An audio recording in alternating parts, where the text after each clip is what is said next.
ఫిబ్రవరి 28న లలితా మాతాజీ గారి ఆధ్వర్యంలో మీ చేతులతో శ్రీచక్రార్చన దత్త కళ్యాణం చేసుకునే అద్భుత అవకాశం సంప్రదించండి. నమస్తే, వెల్కమ్ టు సుమన్ టీవీ. నేను పద్మిని. ప్రస్తుతంతో పాటు ప్రముఖ ఆధ్యాత్మికవేత్త జ్యోతిష్య భాస్కర గడ్డమణుగు తేజస్వి శర్మ గారు మనతో పాటు ఉన్నారు. మాట్లాడదాం సార్. నమస్కారం అండి. నమస్కారం అమ్మా. ఇప్పుడు మీతో ఇంటర్వ్యూ చేయడానికి నాతో యాక్చువల్గా మీతో బోల్డన్ని ఆధ్యాత్మికపరమైనటువంటి విషయాలు, జ్యోతిష్యానికి సంబంధించి బోల్డన్ని ఇంటర్వ్యూస్ చేయాలనేది నా వాంఛ. అది తీరనటువంటి పరిస్థితి. కానీ ఇలా కలవటం అనేది ఓ రకంగా సంతోషంగా ఉంది, ఓ రకంగా ఖచ్చితంగా మీరు ఏం చెప్తారో వినాలని కూడా ఉంది. అయితే ఈ టాపిక్స్ మాట్లాడటం చాలా చాలా బాధాకరం, శోచనీయమైనటువంటి పరిస్థితి. ఎందుకంటే పీఠాధిపతి స్థాయి రావటం అంటే పూర్వజన్మ సుకృతం. ఆయనని కొన్ని కోటాల మంది ఫాలో చేస్తున్నటువంటి సందర్భం. అయితే బాధ్యతారహితమైనటువంటి వ్యాఖ్యలు కొన్ని కోట్ల మంది మనోభావాలని దెబ్బతీస్తే ఎవరి గురించి మాట్లాడుతున్నానో ఇంట్రడక్షన్ ఇవ్వాల్సిన అవసరం లేదు. చిన్నజీయర్ స్వామి పూజ్యులు ఆయన శంకర భగవత్పాదుల గురించి చేసినటువంటి వ్యాఖ్యలకి ఆశ్చర్యపోవాలా, బాధపడాలా తెలియనటువంటి పరిస్థితి. 72 అవైదికాలని ఖండించిన ఆయనని, ఆమ్నాయ పీఠాలని స్థాపించిన ఆయనని ఆయన పెట్టలేదు, వేరే ఎవరో, అంటే విద్యారణ్య స్వామి, ఆయనేమి మరి తక్కువ వ్యక్తి కానప్పటికీ ఆయన స్థాపించారన్నట్టు. ఎంతవరకు సమంజసం? అసలు దీన్ని ఎలా చూస్తారు ఈ వ్యాఖ్యలను మీరు? ఇది నిర్ద్వందంగా ఖండన చేయవలసినటువంటి అంశమే. మొట్టమొదటిగా అసలు నాకు ఈ అవకాశం ఇచ్చినటువంటి సుమన్ టీవీ వారికి ముందు ధన్యవాదాలు చెప్పుకుంటున్నాను. అయితే ఇది నిర్ద్వందంగా అందరూ కూడా ఖండన చేయవలసినటువంటి అంశం. ఈరోజు స్మార్తులు అని చెప్పుకునేటువంటి ప్రతి వారు ఎవరైనప్పటికీ కూడా వీధిలోకి వచ్చి స్వామివారు మీరు ఏ ఆధారంతో ఈ మాటలు చెప్పారు అని చెప్పని వారిని ప్రశ్నించి సమాధానం రాబట్టవలసినటువంటి తరుణం ఇది. అంటే ఇప్పుడు విమతాల వారిని చూసుకున్నట్లయితే కనుక ఇప్పుడు వారికి మనమే ఒక ఆయుధాన్ని ఇచ్చినటువంటి వారం అయ్యాం. మా చేతుల్లో మాకు ఐక్యత లేదు, మేము ఇలానే కొట్టుకుంటూ ఉంటాం, మాకు ఇది అనాదిగా వస్తున్నటువంటి సంప్రదాయం మనమే చెప్తున్నటువంటి విషయంగా మనకు కనబడుతోంది.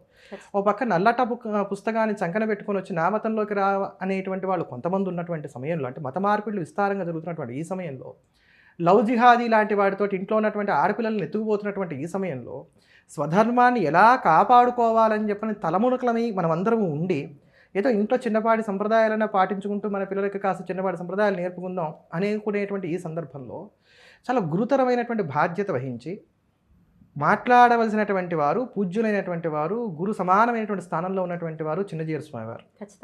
కానీ వారు దానికి చాలా భిన్నంగా, వ్యతిరేకంగా సమాజంలో స్మార్త వైష్ణవ విద్వేషాలు రెచ్చగొట్టేటువంటి విధంగా రెండు సంప్రదాయాలను విడదీసేటువంటి వ్యాఖ్యలు చేయడం అనేది నిజంగా గర్హించవలసినటువంటి అంశం. ఇది మొదటిసారి కాదేమోనండి. ఇది మొదటిసారి కాదు. అంటే వివాదాస్పద వ్యాఖ్యలు చేయడం అనేది ఆదిగా వారికి వస్తున్నటువంటిదే. కొంతమంది నన్ను అడుగుతున్నటువంటి మాట ఏంటంటే, మీలో మీరు ఇలా మాట్లాడుకుంటూ ఉన్నట్లయితే మనం బయట వారికి ఆయుధంగా మారమా, ఎందుకు వారు ఏదో వ్యాఖ్య చేశారు ఏదో పెద్దవారు అని చెప్పి వదిలేయచ్చు కదా. ఇది చాలా మంది అడిగేటువంటి మాట కూడా. ఇప్పుడు నన్ను మీరు తిట్టారమ్మా, నేను వదిలేస్తాను, పోలే ఎవరి పాపాన వాళ్ళు పోతారని చెప్పి నేను ఇప్పుడు వదిలేస్తాను. వదిలేస్తే చూసే వాళ్ళకి ఏమవుతుంది, ఇది నేను అంగీకరించినట్టుగా కనబడుతుంది వాళ్ళకి. ఇంకోటి ఖండన చేయకుండా ఇలా వదిలేస్తే తర్వాత తరాల వారికి ఇది నిజమేమో అని అనిపించవచ్చు. ఇప్పుడు చూడండి, పాత సినిమాలు కనుక మనం చూసుకున్నట్లయితే, ఇప్పుడు లవకుశ సినిమా ఉంది, వాళ్ళు ఆధారం చేసుకుంది ఆనందరామాయణాన్ని. ఆనందరామాయణంలో ఆ చిన్నపాటి ఒక కథ లైన్ ఉంది, దాన్ని తీసుకుని వాళ్ళు డెవలప్ చేసుకున్నారు. కానీ లవకుశ సినిమాలో చూపించినటువంటి ఈ లవకుశలు రామచంద్రమూర్తితో యుద్ధం చేయడం ఏది కూడా వాల్మీకి రామాయణంలో లేవు. దాన్ని ఆ రోజుల్లో ఎవరు ఖండన చేయలే. దాంట్లో ఉన్నటువంటి పద్యాలు, పాటలు అవన్నీ కూడా రామభక్తి పెంపొందించేటువంటి విధంగా ఉన్నాయి కనుక అందరూ కూడా దాన్ని ఆస్వాదించాలి, చక్కగా సాగిపోయింది. ఇప్పుడున్న తరాల పిల్లలకి ఏమవుతుంది, నిజంగానే రాముడితో లవకుశలు యుద్ధం చేశారనుకుంటున్నారు. అందుకని ఇట్లా మనం ఉపేక్ష చేసామనుకోండి, అంటే నేను ఉదాహరణకి చెప్పాను ఇందాక ఆ సినిమా అనేటువంటిది, ఇలా ఉపేక్ష చేసుకుంటూ వెళ్ళిపోతే ఇలా ప్రతిదీ కూడా ఇదే అయిపోతుంది. దాని తగ్గట్టుగా ఒకసారి కనుక మనం ప్రశ్నించలేదనుకోండి, రెండోసారికి మనమే అవకాశం ఇచ్చినటువంటి వారం అవుతాం. అదే ఇందాక మీరు అడిగింది, ఇది మొదటిసారి కాదేమో అని అన్నారు మీరు. అంటే వారు మొదటి నుంచి కూడా ఏదో ఒక వ్యాఖ్య చేయటం, దాని ద్వారా వారు బాగా హైలైట్ అవ్వడానికి ప్రయత్నం చేయడం, ఇది మరి బహుశా వారి ప్రణాళిక ఏమో అని చెప్పి నేను అనుకుంటున్నాను. ప్రణాళిక అనుకోవచ్చు. ఎందుకంటే ఇప్పుడు సమతామూర్తిని వారు స్థాపన చేశారు. సమతామూర్తిని మేము స్థాపన చేశాం కనుకే స్మార్తులందరూ కూడా రగిలిపోతున్నారు అనుకునేటువంటి మాటని లోకంలోకి తేవడం కోసం అని చెప్పని అదేమన్నా కుట్రగా కుతంత్రంగా చేసి ఉండొచ్చు. ఎందుకంటే సమతామూర్తిని స్థాపన చేసినప్పుడు నిజంగా అందరం కూడా సంతోషపడ్డాం. ఏ సంప్రదాయం అయితే ఏమైందమ్మా, ఆచార్య నిష్టను కలిగి ఉన్నారు, చాలా చక్కగా వెళ్తున్నారు. మన హిందూ ఇప్పుడు స్టాచ్యూ ఆఫ్ ఈక్వాలిటీ అని అన్నారు, సమతామూర్తి అని అన్నారు. సరే, అక్కడ సమానత్వం చూపెడుతున్నారు లేదా తర్వాత దాని గురించి చెప్తాను. ఇప్పుడు ఆ సమతామూర్తి ఎదురుకుండానే కూర్చొని ఆ స్థాపన చేసినటువంటి రోజున మీరు అన్నది ఏమిటి, జగద్గురువు అనే దాని మీద చాలా వివాదాస్పదమైనటువంటి వ్యాఖ్య చేశారు. మళ్ళా అదే వేదిక మీద ఈ రోజున ఆ సమతామూర్తికి సంబంధించినటువంటి 108 దివ్య దేశాలు ఎక్కడైతే సుప్రతిష్ఠితం మీరు చేశామని అనుకుంటున్నారో ఆ ప్రాంతంలోనే బ్రహ్మోత్సవాల సందర్భంగా మళ్ళీ ఈరోజు ఈ వ్యాఖ్యలు చేశారు శంకరాచార్యుల వారి మీద. అంటే శంకరాచార్యుల వారి యొక్క పేరు ఎత్తవలసినటువంటి అవసరం అసలు లేదు. పైగా ఈ వ్యాఖ్యలు చేసినటువంటి సమయం, దాని ముందు వారు మాట్లాడింది కావచ్చు, దాని తర్వాత వారు మాట్లాడింది కావచ్చు, మనం చూసుకున్నట్లయితే ఈ వ్యాఖ్యలకు ముందు వెనక ఉన్నటువంటి వాటిని జోడించుకున్నాం. అసలు సంబంధం లేదు కదమ్మా, అసలు సంబంధం లేదు అనుకోవాలి. ఇప్పుడు నేను ఏదైనా ఒకటి మాట మాట్లాడుతున్నాను అని అంటే నా మనసులో ఏదో ఒక ఉద్దేశం లేకపోతే మాట రాదుగా. నాకు ఆకలి వేస్తుంది అని అంటే నాకు నిజంగానే కడుపులో ఏదో బాధ ఉంది, అది తింటే కానీ ఆకలి బాధ నాకు తీరదు, అందుకే నాకు ఆకలి వేస్తుంది నేను అడుగుతా. అట్లా ఏదో ఒకటి మనం ఒక మాట బయటికి మాట్లాడామంటే దానికి ఒక అర్థం ఉంటుంది. ఎదుటివాడిని తిట్టామంటే వాడి మీద కోపం ఉంటుంది, విమర్శించామంటే వాడి మీద ద్వేషం ఉంటుంది, అట్లా ఏదో ఒకటి ఉంటుంది. అలా ఇక్కడ అసందర్భంగా ఎవరో వారిని అడిగింది కూడా పోనీ లేదు, ఏమండి ఆమ్నాయ పీఠాలు శంకరాచార్యుల వారే పెట్టారా, శంకరాచార్య వారు గొప్పవారా, రామానుజాచార్యుల వారు గొప్ప, ఇట్లాంటి ప్రశ్నలు కూడా ఎవరు వేసింది కూడా ఏం లేదు. అక్కడ వారేదో ఉపన్యసిస్తూ బదరికాశ్రమంలో ఉండేటువంటి ఆ దీప విశిష్టత చెప్తున్నారు. 6 మాసాలు అది వెలుగుతూ ఉంటుంది నిరంతరాయంగా చెప్తూ అక్కడ ఎత్తుకున్నారు దీన్ని. అసలు అక్కడ చెప్పాల్సిన అవసరం లేదు. దివ్య దేశాల్లో ఒకటి నారాయణ అష్టాక్షరి ప్రభవించినటువంటి చోటు, మన రామానుజ సంప్రదాయానికి సంబంధించినటువంటి వారికి మరింత విశిష్టమైనటువంటి క్షేత్రం. ఇలా వారు ఎంతైనా చెప్పుకోవచ్చు, రామానుజ వైభవం చెప్పుకోవచ్చు, ఆళ్వార్ల వైభవం చెప్పుకోవచ్చు, అక్కడ ఉన్న 108 దివ్య దేశాల వైభవాలు ఎంతైనా చెప్పవచ్చు. దాంట్లో అప్రస్తుతంగా దీన్ని ఎత్తుకోవాల్సినటువంటి అవసరం లేదు. అయినా ఎత్తుకున్నారని అంటే వారికి ఏదో దురుద్దేశమో కుట్రో లేకపోతే ఏదో ఒక వివాదం చేయాలనో లేకపోతే రెచ్చగొట్టాలనో, రెచ్చగొట్టిన తర్వాత స్మార్తులందరూ మాట్లాడుతున్నట్లయితే చూసావా స్మార్తులు వైష్ణవుల మీద పడి ఏడుస్తున్నారు అనేటువంటి భావాన్ని సమాజంలోకి జొప్పించడం కోసమనో ఏవో ఒకటి అయి ఉండాలి కదా. లేకపోతే చరిత్రని వక్రీకరణ చేస్తూ అలవోకగా సత్యదండం పట్టుకుని అన్ని అసత్యాలు చెప్పాల్సిన అవసరం ఏమొచ్చింది, లేదు కదమ్మా. విద్యారణ్య స్వామిని అన్నటువంటి లైన్లో ఆయన ఒక గైడ్గా కూడా అభివర్ణించారు. దీని గురించి వాట్ ఈస్ యువర్, మీరు ఎలా గైడ్ అంటాం అనే దాన్ని నిజంగా గర్హించాలి. మరి ఒక సందర్భంలో అంటే కొన్ని మాటలు ఏమవుతాయంటే అండి, వారు ఏ ఉద్దేశంతో చెప్తారో తెలియదు కానీ కొంత సంప్రదాయాల్లో ఉన్నటువంటి వారికి అవి కొంచెం గుచ్చుకునేటువంటి విధంగా ఉంటాయి. ఎట్లా అంటే దీని గురించి నేను చెప్తాను, ఈ గైడ్ అనే దాని గురించి చెప్తూ కూడా చెప్తాను. హాలాహల భక్షణ సందర్భాన్ని వారు తీసుకొని ఏమన్నారనంటే, దేవతలు ప్రార్థన మేరకు ఆయన హాలాహల భక్షణం చేయడానికి పూనుకున్నప్పుడు అమ్మవారి వంక చూశారు. చూస్తే ఏం కాదులే ఓయ్ తినని చెప్పని అమ్మవారు అన్నారు. ఆవిడ మోడ్రన్ లేడీ. ఇప్పుడు ఈ మోడ్రన్ లేడీ అంటే వారి కాంటెస్ట్ ఏంటంటే అమ్మవారు ఆదర్శమూర్తి అని చెప్పడం అనేది వారి ఉద్దేశం అయి ఉండొచ్చు బహుశా. కానీ అక్కడ పదం సర్వమంగళ గురించి వారు ప్రస్తావన చేసింది ఏంటంటే మోడ్రన్ లేడీ. మీరు ఇప్పటికి కూడా యూట్యూబ్లో ఉంది, ఇది చూడండి. మోడ్రన్ లేడీ ఈయన వెళ్ళేసరికి అచ్యుతాయ నమః కేశవాయ నమః మొత్తం ఆయన తాగేశారు. ఎవరు హలాహలనంతా విష్ణువే స్వీకరించేశాడు. అదేమిటో ఇప్పుడు మా ఆవిడకి చెప్పొచ్చాను నేను, మరి ఇప్పుడు నా పరువేం కావాలంటే పర్వాలేదులే నా చేతికి కాస్తుంది, ఇది నువ్వు స్వీకరించు అని చెప్పని విష్ణుమూర్తి ఇచ్చాడు. ఇస్తే దాన్ని ఆయన స్వీకరించడం గొంతు పట్టుకొని అది లోపలికి వెళ్ళకుండా ఆపాడు. అంటే అసలు ఈ కథ అసలు ఏ పురాణం ఏ ఆధారంలో ఉంది? వ్యాసప్రోక్తమైనటువంటి భాగవతంలో కావచ్చు, మిగతా పురాణాల్లో కావచ్చు, అసలు ఎక్కడా మనకు కనబడదు. అంటే వీరికంటూ ఒక ప్రత్యేకమైనటువంటి కథ, కార్ఖానా, కమీషు, వ్యవహారం ఉంటాయి. ఇది నేను ఎందుకు చెప్పి తర్వాత విద్యారణ్యుల గురించి చెప్తున్నానంటే, వీరి చరిత్రను ఇప్పుడు వక్రీకరణ చేశారు. అంటే పురాణాలు వక్రీకరణ చేస్తున్నారు, చరిత్రని వక్రీకరణ చేస్తున్నారు. అంతటి పూజ్యమైనటువంటి స్థానంలో ఉండి ఎందుకు ఇలా చేస్తున్నారు నాకు అర్థం కావట్లేదు. నేను జిఆర్ స్వామి వారిని ఎక్కడ వ్యక్తిగతంగా నేను ద్వేషించట్లేదు, విమర్శించట్లేదు. వారంటే నాకు చాలా భక్తి ఉంది. చాలామందికి తెలియనటువంటి అంశం ఏంటంటేనమ్మా, మైత్రేయ శాఖ అని ఒకటి ఉంది వేద శాఖల్లో. అది అంతరించిపోతుంటే దాన్ని కాపాడారు ఆయన. ఆ మైత్రేయ శాఖని చక్కగా ఉజ్జీవింపజేశారు. ఇప్పటికి కూడా సామాజికమైనటువంటి సేవా కార్యక్రమాలు ఎన్నో చేస్తున్నారు వారు. వాటి పరంగా మనం అందరం కూడా వారికి నమస్కారం చేయవలసింది. అంతేకాకుండా కాషాయం కట్టినంత మాత్రం నారాయణ స్వరూపులు అని చెప్పని మనకి శాస్త్రం చెప్తున్నటువంటి మాట, కాషాయ దండ మాత్రమే ఇది సాక్షాత్ నారాయణో భవేత్ అని చెప్పని, కనుక కూడా వారికి నమస్కారం చేస్తాం. అట్లా అని చెప్పని చరిత్రని మనకి పురాణాలని వీటన్నిటిని కూడా వక్రీకరణ చేసి చెప్తూ ఒప్పుకోలేం అమ్మవారిని కదా.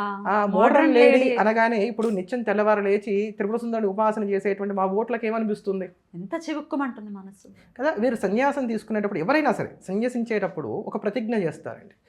మేము సర్వభూతములకు అభయం ఇస్తున్నాం. అభయవ్రతం ఒకటి ఉంది అక్కడ. సర్వభూతములకు అభయం ఉంటుంది. వారి వల్ల చీమకి కూడా హాని కలగకూడదు. చేసేది మనసు చేత కానీ వాక్కు చేత కానీ ఎవ్వరూ కూడా నొప్పింపబడకూడదు. మరి ఇప్పుడు వారి మాట్లాడిన మాటల వల్ల మరి ఇతర సంప్రదాయాల వారు నొచ్చుకుంటున్నట్టే లెక్క కదా. చరిత్ర చూసుకుంటే వ్రతభంగం అవుతోంది. చరిత్ర చూసుకుంటే విద్యారణ్య స్వామి వారు భువనేశ్వరీదేవిని ఆరాధన చేసి భువనేశ్వరీదేవి యొక్క అనుగ్రహంతో వారి సంపదను పొందడానికి ప్రయత్నం చేశారు. నీకు ఈ జన్మలో సంపద లేదు నాయన, వచ్చే జన్మలో ఇస్తానంటే అమ్మవారు అది చాలా విస్తృతమైనటువంటి కథ ఒకటి మనకు కనబడుతుంది. అప్పుడు నేను దేశ రక్షణ కోసం ధర్మరక్షణ కోసం అని చెప్పని అడుగుతున్నాను అని చెప్పని అమ్మవారిని ఆయన ప్రార్థన చేయడం, అమ్మవారు ఆయన అనుగ్రహించడం, అదంతా ఆయన జీవిత చరిత్రలో చాలా విస్తారంగా మనకు కనబడుతుంది. ఆయన తపస్సు చేయడం, ఆ తపస్సు చేసేటప్పుడు అమ్మవారు ఎలా అనుగ్రహించింది, ఆయన ఎంత తీక్షణంగా తపస్సు చేస్తే చాలా విస్తృతమైనటువంటి వర్ణనలు ఉన్నాయి వాటికి. అలా త్రిపుర ఆయన భువనేశ్వరి అనుగ్రహం చేత కర్ణాటక సింహాసనాన్ని వారు స్థాపన చేశారు. అందుకనే శృంగేరి యొక్క బిరుదావులలో కర్ణాటక సింహాసన స్థాపనాచారి అనేటువంటి బిరుదు వాళ్ళకి చాలా సుప్రదంగా మనకు కనబడుతోంది. ఆ సింహాసనాన్ని వారు స్థాపన చేసి విజయనగరాన్ని స్థాపించిన తర్వాత హరిహరరాయల్ని బుక్కరాయల్ని దానికి అధిపతులుగా నియమిస్తే వారు ఏమన్నారంటే, గురువుగారు మీరు పెట్టినటువంటి రాజ్య విక్షిది మాకు, అందుకోసం అని చెప్పని ఈ రాజచిహ్నాలన్నీ మీరే స్వీకరించండి, మీరే రాజ్యాన్ని చేయండి, మీ కింద మేము ఉండి మీరు చెప్పినట్టుగా రాజ్య పరిపాలన చేస్తామంటే, నాయన సన్యాసి రాజ్య పరిపాలన చేయకూడదు కనుక మీకు అండగా మేము ఉంటాం, మీరు రాజ్య పరిపాలన చేయండి అని చెప్పని వారు చెప్పారు. వారు గురువు గారి మీద ఉన్నటువంటి అభిమానం చేత హరిరాయలు బుక్కరాయలు వీరందరూ కూడా స్వామివారికి ఛత్రచామరాదులు కిరీటాదులు అవన్నీ కూడా సమర్పించారు. మీరు స్వీకరించబోతే మీరు స్వీకరించమన్నారు. అందుకు శిష్యవాత్సల్యం చేత వారు స్వీకరించారు కిరీటాదులన్నీ కూడా. అందుకని ఇప్పటికి కూడా మనం చూసుకుంటే శృంగేరి గురు పరంపరలో ఉన్నటువంటి పీఠారోహణ చేసినటువంటి పీఠాధిపతుల్లో విద్యారణ్యుల వారు 12వ వారు. అదే ఆనాటి నుండి నేటి వరకు కూడా దర్బారు సేవ అనేటువంటిది ఒకటి ప్రత్యేకంగా మనకి దసరా టైంలో మనకు కనబడుతూ వస్తుంది. శరన్నవరాత్రుల్లో ఆనాడు విద్యారణ్యులకి వారు బహుకరించినటువంటి కిరీటాదులు హారాదులు ఛత్రచామరాది లాంఛనాలు ఏవైతే అప్పటి నుంచి అనుచానంగా వారు ధరిస్తూ వస్తున్నారు. నిత్యము సన్యసించినటువంటి వారు అవి ధరించరాదు కనుక, కాంచనానికి దూరంగా ఉండాలి కనుక శిష్యులకి ఇచ్చినటువంటి వరాన్ని దృష్టిలో పెట్టుకున్నటువంటి వారై వారిని అనుగ్రహించడం కోసం అని చెప్పని వారు ఆ సమయంలో అంతవరకే ధరిస్తారు. మీరు గమనిస్తే ఆ శారదా సన్నిధిలో ఉన్నంత వరకే ఉంటుంది, తర్వాత మళ్ళీ తీసేస్తారు వారు. ఎందుకు అనుకుంటాం, ఎందుకు లేదు, దానికి కారణం ఇది. అంతేకాక విద్యారణ్యులు బ్రహ్మీభూతులైన తర్వాత ఇదే హరిరాయలు బుక్కరాయలు శృంగేరి సమీపంలో ఒక అగ్రహారాన్ని ఏర్పాటు చేసి తమ గురుభక్తిని చాటుకుంటూ ఆ అగ్రహారానికి విద్యారణ్యపురం అనేటువంటి పేరు పెట్టారు. అక్కడ ఒక ఆలయాన్ని కూడా వాళ్ళు నిర్మించారు. అంతటి మహాత్ములైనటువంటి వారు విద్యారణ్యులు. వారిని గైడ్ అంటాం అనేది నిజంగా ఎవరూ కూడా హర్షించదగినటువంటి అంశం కాదు. ఇప్పుడు మనం భగవంతుడి గురించి మాట్లాడేటప్పుడు ఎక్కడ కూడా మనం భగవంతుని తక్కువ చేసి మాట్లాడం. మనకి బాగా ప్రేమాస్పదమైనటువంటి వారి గురించి మాట్లాడేటప్పుడు కూడా ఏనాడు కూడా వారి గురించి మనం తక్కువ చేసి మాట్లాడం. ఒకవేళ వారికి సంబంధించి మనకి గిట్టని విషయం ఏదైనా కనబడితే కూడా దాన్ని కప్పిపుచ్చడము, దాన్ని తప్పించేటువంటి ప్రయత్నము మనం లోక సహజంగా చేస్తూ ఉంటాం. అట్లాంటిది వీరు గైడ్ అంటాం అనేది వారి మనసులో ఉన్నటువంటి మాట అది. కానీ లోకంలో ఆ మాట అంటే కష్టం అవుతుంది కదా. వెంటనే దాని తర్వాత ఏమన్నారని అంటే, విద్యారణ్యులు మహాత్ములు వారు వేదభాష్యాన్ని అనుగ్రహించినటువంటి వారు అన్నారు. నిజంగానే వారు వేదభాష్యాన్ని అనుగ్రహించారు. ఆ రోజు వారు శంకర పరంపర గురించి చేసినటువంటి ప్రవచనంలో అదొక్కటే సత్యం వారు చెప్పింది, మిగతావన్నీ అసత్యాలే. మన అమోఘ సత్యవచస్కుడైనటువంటి రామచంద్రమూర్తి మూలం ఉంటూ ఆ రామచంద్రమూర్తిని నిత్యం ఆరాధన చేసేటువంటి వారు అయి ఉండి రామచంద్రమూర్తి సాక్షిగా ఇన్ని అసత్యాలు పలకడం అంటే నిజంగా వారి పూర్వజన్మ ప్రారంభంగానే అది నేను భావన చేస్తాను. మరి దానివల్ల ఏం కలుగుతుంది, ఫలితం ఎలా ఉంటుంది అనేది దైవేచ్ఛ, దానికి మనకు సంబంధం లేదు. అయితే స్వామివారు ఇలా ఎందుకు చేశారు అంటే, బహుశः మమ మాయా దురత్యయ అని చెప్పని పరమాత్మ గీతలో చెప్పినట్టుగా ఆయన మాయ ఎవరికి కూడా దాటరాంది కనుక ఆ మాయా పరవశులు అయ్యే వారు ఎవరు ఇలా వ్యాఖ్య చేసి ఉంటారని అనుకుంటున్నాను. కనుక విద్యారణ్యుల విషయంలో వారు చేసినటువంటి గైడ్ అనేటువంటి పదం ఏదైతే ఉందో, సంబోధన ఏదైతే ఉందో, అది ఎవ్వరైనప్పటికీ కూడా గర్హించవలసిందే ఖచ్చితంగా. ఇక శంకర్ల విషయానికి వస్తే పరమశివుడే ఆయన అంశగా ఖచ్చితంగా భూలోకానికి ఆయన అంశను పంపించారని చెప్పేది శాస్త్రవచనం. ఏదో మనకిష్టం వచ్చిన మాటలు లేకపోతే మనం అభిమానంతో చెప్పేసేటటువంటి మాటలు కాదు. అతి పిన్న వయసు 32 సంవత్సరాలు అంటే చాలా చిన్న వయసు. 3 సార్లు భారతదేశం కాలినడకన పర్యటించడం ఏమిటి, సాక్షాత్తు పరమశివుడే 5 లింగాల్ని ఆయనకి ఇవ్వటం, దత్తుడి పర్యవేక్షణలో ఇవన్నీ జరగటం, ఆ లింగాల్ని ప్రతిష్ఠించడం అనేది కూడా వింటూ ఉన్నాం, చదువుకుంటూ ఉన్నాము. ఇంత ఇంత సామాన్యులు, చాలా సామాన్యురాలు నేనే తెలుసుకుంటూ ఉన్నప్పుడు ఇటువంటి వ్యాఖ్యలు చేయటం అసలు దీని గురించి కూడా ఒకసారి మనం మాట్లాడుకుందాం. శంకర్లే ఇచ్చారు ఆ లింగాల్ని అని అంటారు కదా, దాని గురించి ఒక్కసారి. ఇక్కడ ఏంటంటమ్మా, శంకరుల యొక్క అంశ కాదు, సాక్షాత్తు శంకరుడే వచ్చాడు. శంభోర్మూర్తిర్ భువనచరితే శంకరాచార్య రూప. ఈ మాట కూడా మనకి విద్యార్థుల వారు చెప్పినటువంటి మాట. విద్యారణ్యుల వారు స్వామి 19 గ్రంథాలు రాశారు శంకర్ల మీద అని చదవటం జరిగింది. అనేకమైనటువంటి శంకర విజయాలు ఉన్నాయి. అంటే విద్యారణ్య స్వామి వారి కన్నా కూడా పూర్వమే అనేకమైన శంకర విజయాలు ఉన్నాయి. వాటన్నిటినీ కూడా క్రోడీకరణ చేస్తూ వాటి యొక్క సారాంశ రూపంగా నేను మరొక శంకర విజయాన్ని రచిస్తున్నాను అని చెప్పని మాధవీయ శంకర విజయానికి ప్రారంభంలో వారే చెప్పారు. ఆ మాట చెప్తూ ఇప్పటికే ఉన్నప్పుడు మళ్ళీ నువ్వెందుకు రాస్తున్నావు నన్ను అడగచ్చు ఎవరైనా. పంచామృతాల్లో ఒక్కొక్క తీపి చేరడం వల్ల ఆ పంచామృతానికి ఎలా అయితే అదనపు రుచి చేరుతూ వస్తుందో అలా నేను రాసినటువంటి ఈ శంకర విజయం మరింత హాయిని గొలుపుతుంది లోకానికి అనేటువంటి కారణం చేత రాస్తున్నాను అనేటువంటి ఉపమానాన్ని కూడా వారు అక్కడ మనకు చూపెడతారు. అయితే శంకరుల దగ్గరికి దేవతలందరూ వెళ్ళారట. కైలాసానికి వెళ్ళి బౌద్ధ జైనాలు ప్రబలి ఎక్కడ యజ్ఞయాగాది క్రతువులు జరగనటువంటి స్థితి ఏర్పడింది లోకంలో.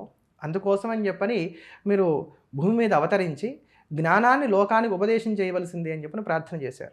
మనం గమనిస్తే అండి, ఎప్పుడు కూడా హరిహరులు ఇద్దరు కూడా అవినాభావ సంబంధాన్ని కలిగి ఉంటారు. వీరికన్నా ముందు జరిగినటువంటి ద్వాపరయుగంలో ఏం జరిగిందండి, సాక్షాత్తు నారాయణుడు బాదరాయణుడిగా వచ్చి అష్టాదశ పురాణాలను బ్రహ్మసూత్రాలను ఇవన్నీ కూడా అనుగ్రహించాడు. అంటే సాహిత్యం అంతా ఆయన ఇచ్చేసాడు. ఇప్పుడు ఆ సాహిత్యం నుంచి రావాల్సినటువంటి సారాన్ని వంట పట్టించుకోవడం అనేది మృగ్యమైంది కనుక దాన్ని అందించడం కోసం అని చెప్పని శివుడు వచ్చాడు. ఆ శివుడు ఆ శివుడు శంకరాచార్యుల వారుగా వచ్చారు. ఆయన పేరు కూడా శంకరుడే. శంకరోతి ఇది శంకర, శాశ్వతమైనటువంటి శుభాన్ని ఇచ్చేటువంటి వాడు. శాశ్వతమైన శుభం అంటే మోక్షం తప్ప ఇంకో మార్గం ఉండడానికి ఆస్కారం లేదు కనుక వారి నామమే చెప్తోంది వారి అవతారం ఉద్దేశం ఏమిటి అనేటువంటిది. అలా అవతరించడం, వారు అవతరించిన తర్వాత వారు కైలాసానికి వెళ్ళారని మళ్ళీ తిరిగి ఆ కైలాసంలో పరమేశ్వరుడు వారికి 4 లింగాలు ఇచ్చారని, ఆ 4 లింగాలను తీసుకొచ్చి ఈ చిత్రామనాయ పీఠాల్లో ఏర్పాటు చేశారని. 5 కాదండి, అంటే ఇక్కడ అభిప్రాయ భేదాలు కొన్ని ఉన్నాయి. ఒప్పుకోరు, ఒప్పుకుంటాము ఒప్పుకోమని ఏం కాదు, దీంట్లో కాస్త అభిప్రాయ భేదాలు ఉన్నాయి. వీటిలో మనం ఏం అనుకోవాల్సినటువంటి అవసరాలు లేదు. 5 లింగాలు ఉన్నప్పుడు కంచి చేరుతోంది, 4 లింగాలు ఉన్నప్పుడు కంచి చేరట్లేదు.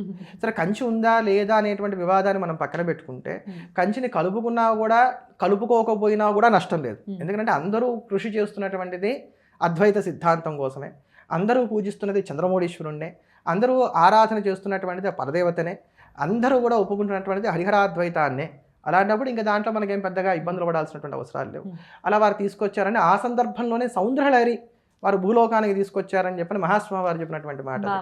అయితే ఆ సౌందర్యలహరిని తీసుకొస్తున్నప్పుడు ఇదంతా భూలోకానికి వెళ్ళిపోతే కష్టమని చెప్పని నందీశ్వరుడు అడ్డగించాడని కొంత భాగాన్ని వారు స్వీకరించారని, అందుకని సౌందర్యలహరిలో ఉండేటువంటి మొదటి భాగం ఏదైతే ఉందో అదంతా కూడా మంత్రభాగంగా ఉంటాం, తర్వాతి భాగం అంతా కూడా శంకరులు తాము పూరణ చేశారని, అందుకని ఇదంతా కూడా అమ్మవారి యొక్క పాదాది కేశాంత వలనగా సాగింది అనేటువంటి మాట మనకి కొంతమంది వ్యాఖ్యానకారులు దానికి రాసినటువంటి దాంట్లో చెప్పేటువంటి మాట. అయితే దానికి ప్రమాణాలు మనకి లేవు, అనుశ్రుతంగా వస్తోంది.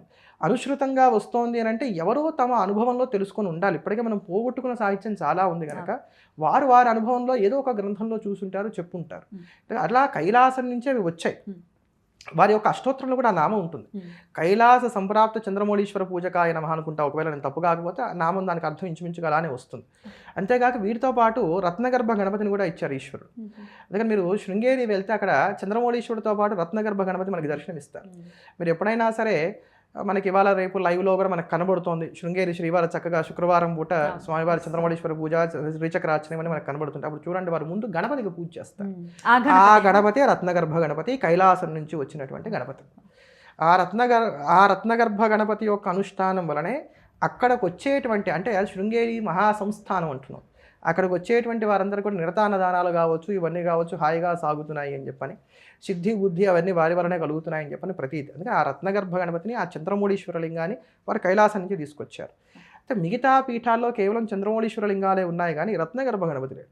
శృంగేరి యందు మాత్రమే ఇది మనం విద్యమానంగా దర్శనం చేయడానికి అవకాశం ఏర్పడుతుంది. అందుకని చెప్పని వారు కైలాసం నుంచి తీసుకొచ్చారు చంద్రమౌళీశ్వర లింగాలు అనేది వాస్తవమే, సాక్షాత్తు శంకరుడే కైలాసానికి వెళ్ళి వారి యొక్క బింబ ప్రతిబింబంలాగా ఇంకా ఉన్నటువంటి శంకరుడి దగ్గర సంభాషణ చేసి అక్కడ ఉన్నటువంటి ఆ 4 లింగాలు తీసుకొచ్చారని మనం భావన చేయొచ్చు. 4 అయితే 4, 5 అవుతాయి. ఇక చతురామ్నాయ పీఠాలు ఏవైతే ఉన్నాయో అవి ఖచ్చితంగా శంకరులు స్థాపన చెయ్యలేదు అని చాలా కాన్ఫిడెంట్గా చెప్పేశారు ఆయన.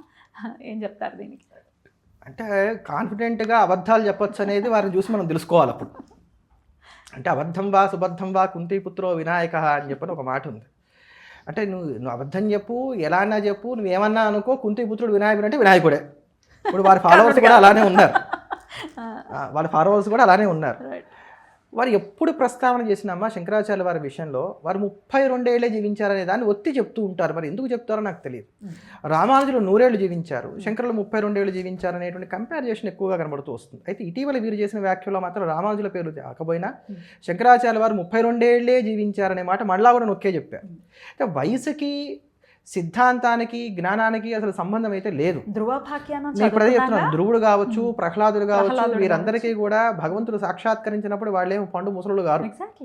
అందుకని చెప్పండి, మరి వయసుతో ఏమి సంబంధమో నాకు ఈ రోజు కూడా నాకు అర్థం కావట్లేదు. అయితే శంకరాచార్యుల వారు హిమాలయాలకు వెళ్ళిపోయారు, అక్కడికి వెళ్ళి వారు అంతర్హితులు అయిపోయారు, మళ్ళీ తిరిగి రాలేదు కనుక ఈ పీఠాలు వారు ఏర్పాటు చేయలేదు. తర్వాత వచ్చినటువంటి విద్యారణ్యులు ఈ పీఠాలు ఏర్పాటు చేశారని వారు చెప్పారు. కానీ చరిత్ర కనుక మనం చూసుకున్నట్లయితే శృంగేరి జగద్గురు పరంపరలో 12వ పీఠాధిపతులు విద్యారణ్యులు. శంకరాచార్యుల వారే పీఠాన్ని ఏర్పాటు చేయకపోతే వీరు 12వ వారు ఎలా అవుతారు? ఇది ఎలాంటిదంటే నా నుంచి కొడుకు పుట్టలేదు, నా కొడుకు కడుపునే నేను పుట్టాను లాంటిది. కానీ ఇది సాధ్యపడేటువంటి అంశం కాదు. అయితే ఇక్కడ ఈ వ్యాఖ్యల్లోనే వారు ఇంకో మాట ఏం చేశారంటే విద్యారణ్యులు మహాపండితులు, వారు వేదములకు భాష్యమును రచించారు అని చెప్పని వారిని పొగిడారు. అంటే విద్యారణ్యులు మహాత్ములను అంగీకరించారు, అదొకటే వారు చెప్పినటువంటి సత్యం కూడా. ఆ విద్యారణ్యులు రాసినటువంటి మాధవీయ శంకర విజయంలోనే శంకర భగవత్పాదాచార్యుల వారు చతురామ్నాయ పీఠములను ఏర్పాటు చేశారనే దానికి చక్కటి ప్రమాణాలు మనకు కనబడుతున్నాయి. దాంట్లో మనం చూసుకుంటే మాధవీయ శంకర విజయం మొత్తం 16 సర్గలుగా ఉంటుంది. అందులో 6వ సర్గలో 51వ శ్లోకంలో మోహస్సంత మసవాసర నాథాం తత్ర తత్ర వినివేశ్య వినేయాన్ పాలనాయ పరతత్వ శరణ్య మాముపైష్యసి తతఃకృత కృత్య అనేటువంటి ఒక శ్లోకం కనబడుతుంది. సందర్భం ఏమిటంటే శంకరాచార్యుల వారు బదరికాశ్రమానికి వెళ్ళి బదరికాశ్రమంలో ప్రస్థానత్రయానికి భాష్యములు రాసిన తర్వాత ఆ పాఠం చెప్పడం కోసమని కాశీకి వచ్చి కాశీలో ఉన్నటువంటి శిష్యులందరికీ పాఠం చెప్తూ ఉంటారు. అక్కడికి చండాలుడి యొక్క వేషంలో విశ్వనాథుడు వస్తాడు. ఈ సందర్భం మనందరికీ తెలిసినటువంటిది. ఆ వచ్చినటువంటి వారు విశ్వనాథుడు అని చెప్పని తెలుసుకొని వారికి వీరు నమస్కారం చేయడం అని జరిగినప్పుడు విశ్వనాథుడు చెప్తున్నటువంటి మాటలు ఇవి శంకరాచార్యుల వారిని ఉద్దేశించి, నాయన నీవు పీఠస్థాపనలు చేసి లోకహితం కోసం అని చెప్పని ఈ జైవ బ్రహ్మైక్య జ్ఞానమును అందరికీ అందించు అని చెప్పని వారు చేసినటువంటి బోధ ఇది. అంటే దీన్ని బట్టి శంకరాచార్యుల వారిని పీఠస్థాపన చేయమని చెప్పని సర్వేశ్వరుడే నిర్దేశం చేశాడనేటువంటి మాట మనకి దీన్ని బట్టి అర్థమవుతుంది. దీని తర్వాత మళ్ళీ మనకి ఇంకొక సందర్భం ఎక్కడ కనబడుతుందంటే మళ్ళీ మనం చూసుకున్నట్లయితే 10వ సర్గలో 71వ శ్లోకాన్ని తీసుకుంటే తస్మాద్ అస్మత్ కల్పితేష్వచ్యమానా స్థానేషు త్వం శరధాఖ్యా దిశంతి ఇష్టాన్ దృశ్యస్య శృంగాదికేషు క్షేత్రేష్వస్వ ప్రాప్త సత్సన్నిధాన అనేటువంటి ఒక శ్లోకం మనకు కనబడుతోంది. ఇది ఎక్కడిది అంటే శారదాదేవిని వారు ప్రార్థన చేస్తున్నటువంటి సందర్భం. మండనమిశ్రుడి యొక్క భార్య ఉభయభారతీదేవి, ఆవిడ సాక్షాత్తు సరస్వతీదేవి శాపవశాన భూలోకాన్ని అవతరించింది అని చెప్పని ఆ వృత్తాంతం అంతా కూడా ఇక్కడ ఈ 10వ సర్గలో చాలా విస్తారంగా మనకు కనబడుతుంది. మండనమిశ్రుడి వాదనలో ఓడిపోయిన తర్వాత ఆవిడ తన అవతార పరిసమాప్తి చేసి స్వస్థానానికి వెళ్తున్నప్పుడు వారు అమ్మవారిని ప్రార్థన చేస్తున్నటువంటి అంశం, నేను భవిష్యత్తులో శృంగేరి మొదలైనటువంటి క్షేత్రాల్లో స్థాపన చేయబోయేటువంటి పీఠాలలో నువ్వు విద్యమానంగా ఉండి అందరినీ అనుగ్రహించాలి. దానికి ఆ తల్లి తదేతి తదాస్తు అని పలికి అంతర్హితురాలైంది. అంటే దీన్ని బట్టి కూడా వారికి ప్రణాళిక ఒకటి ఉంది.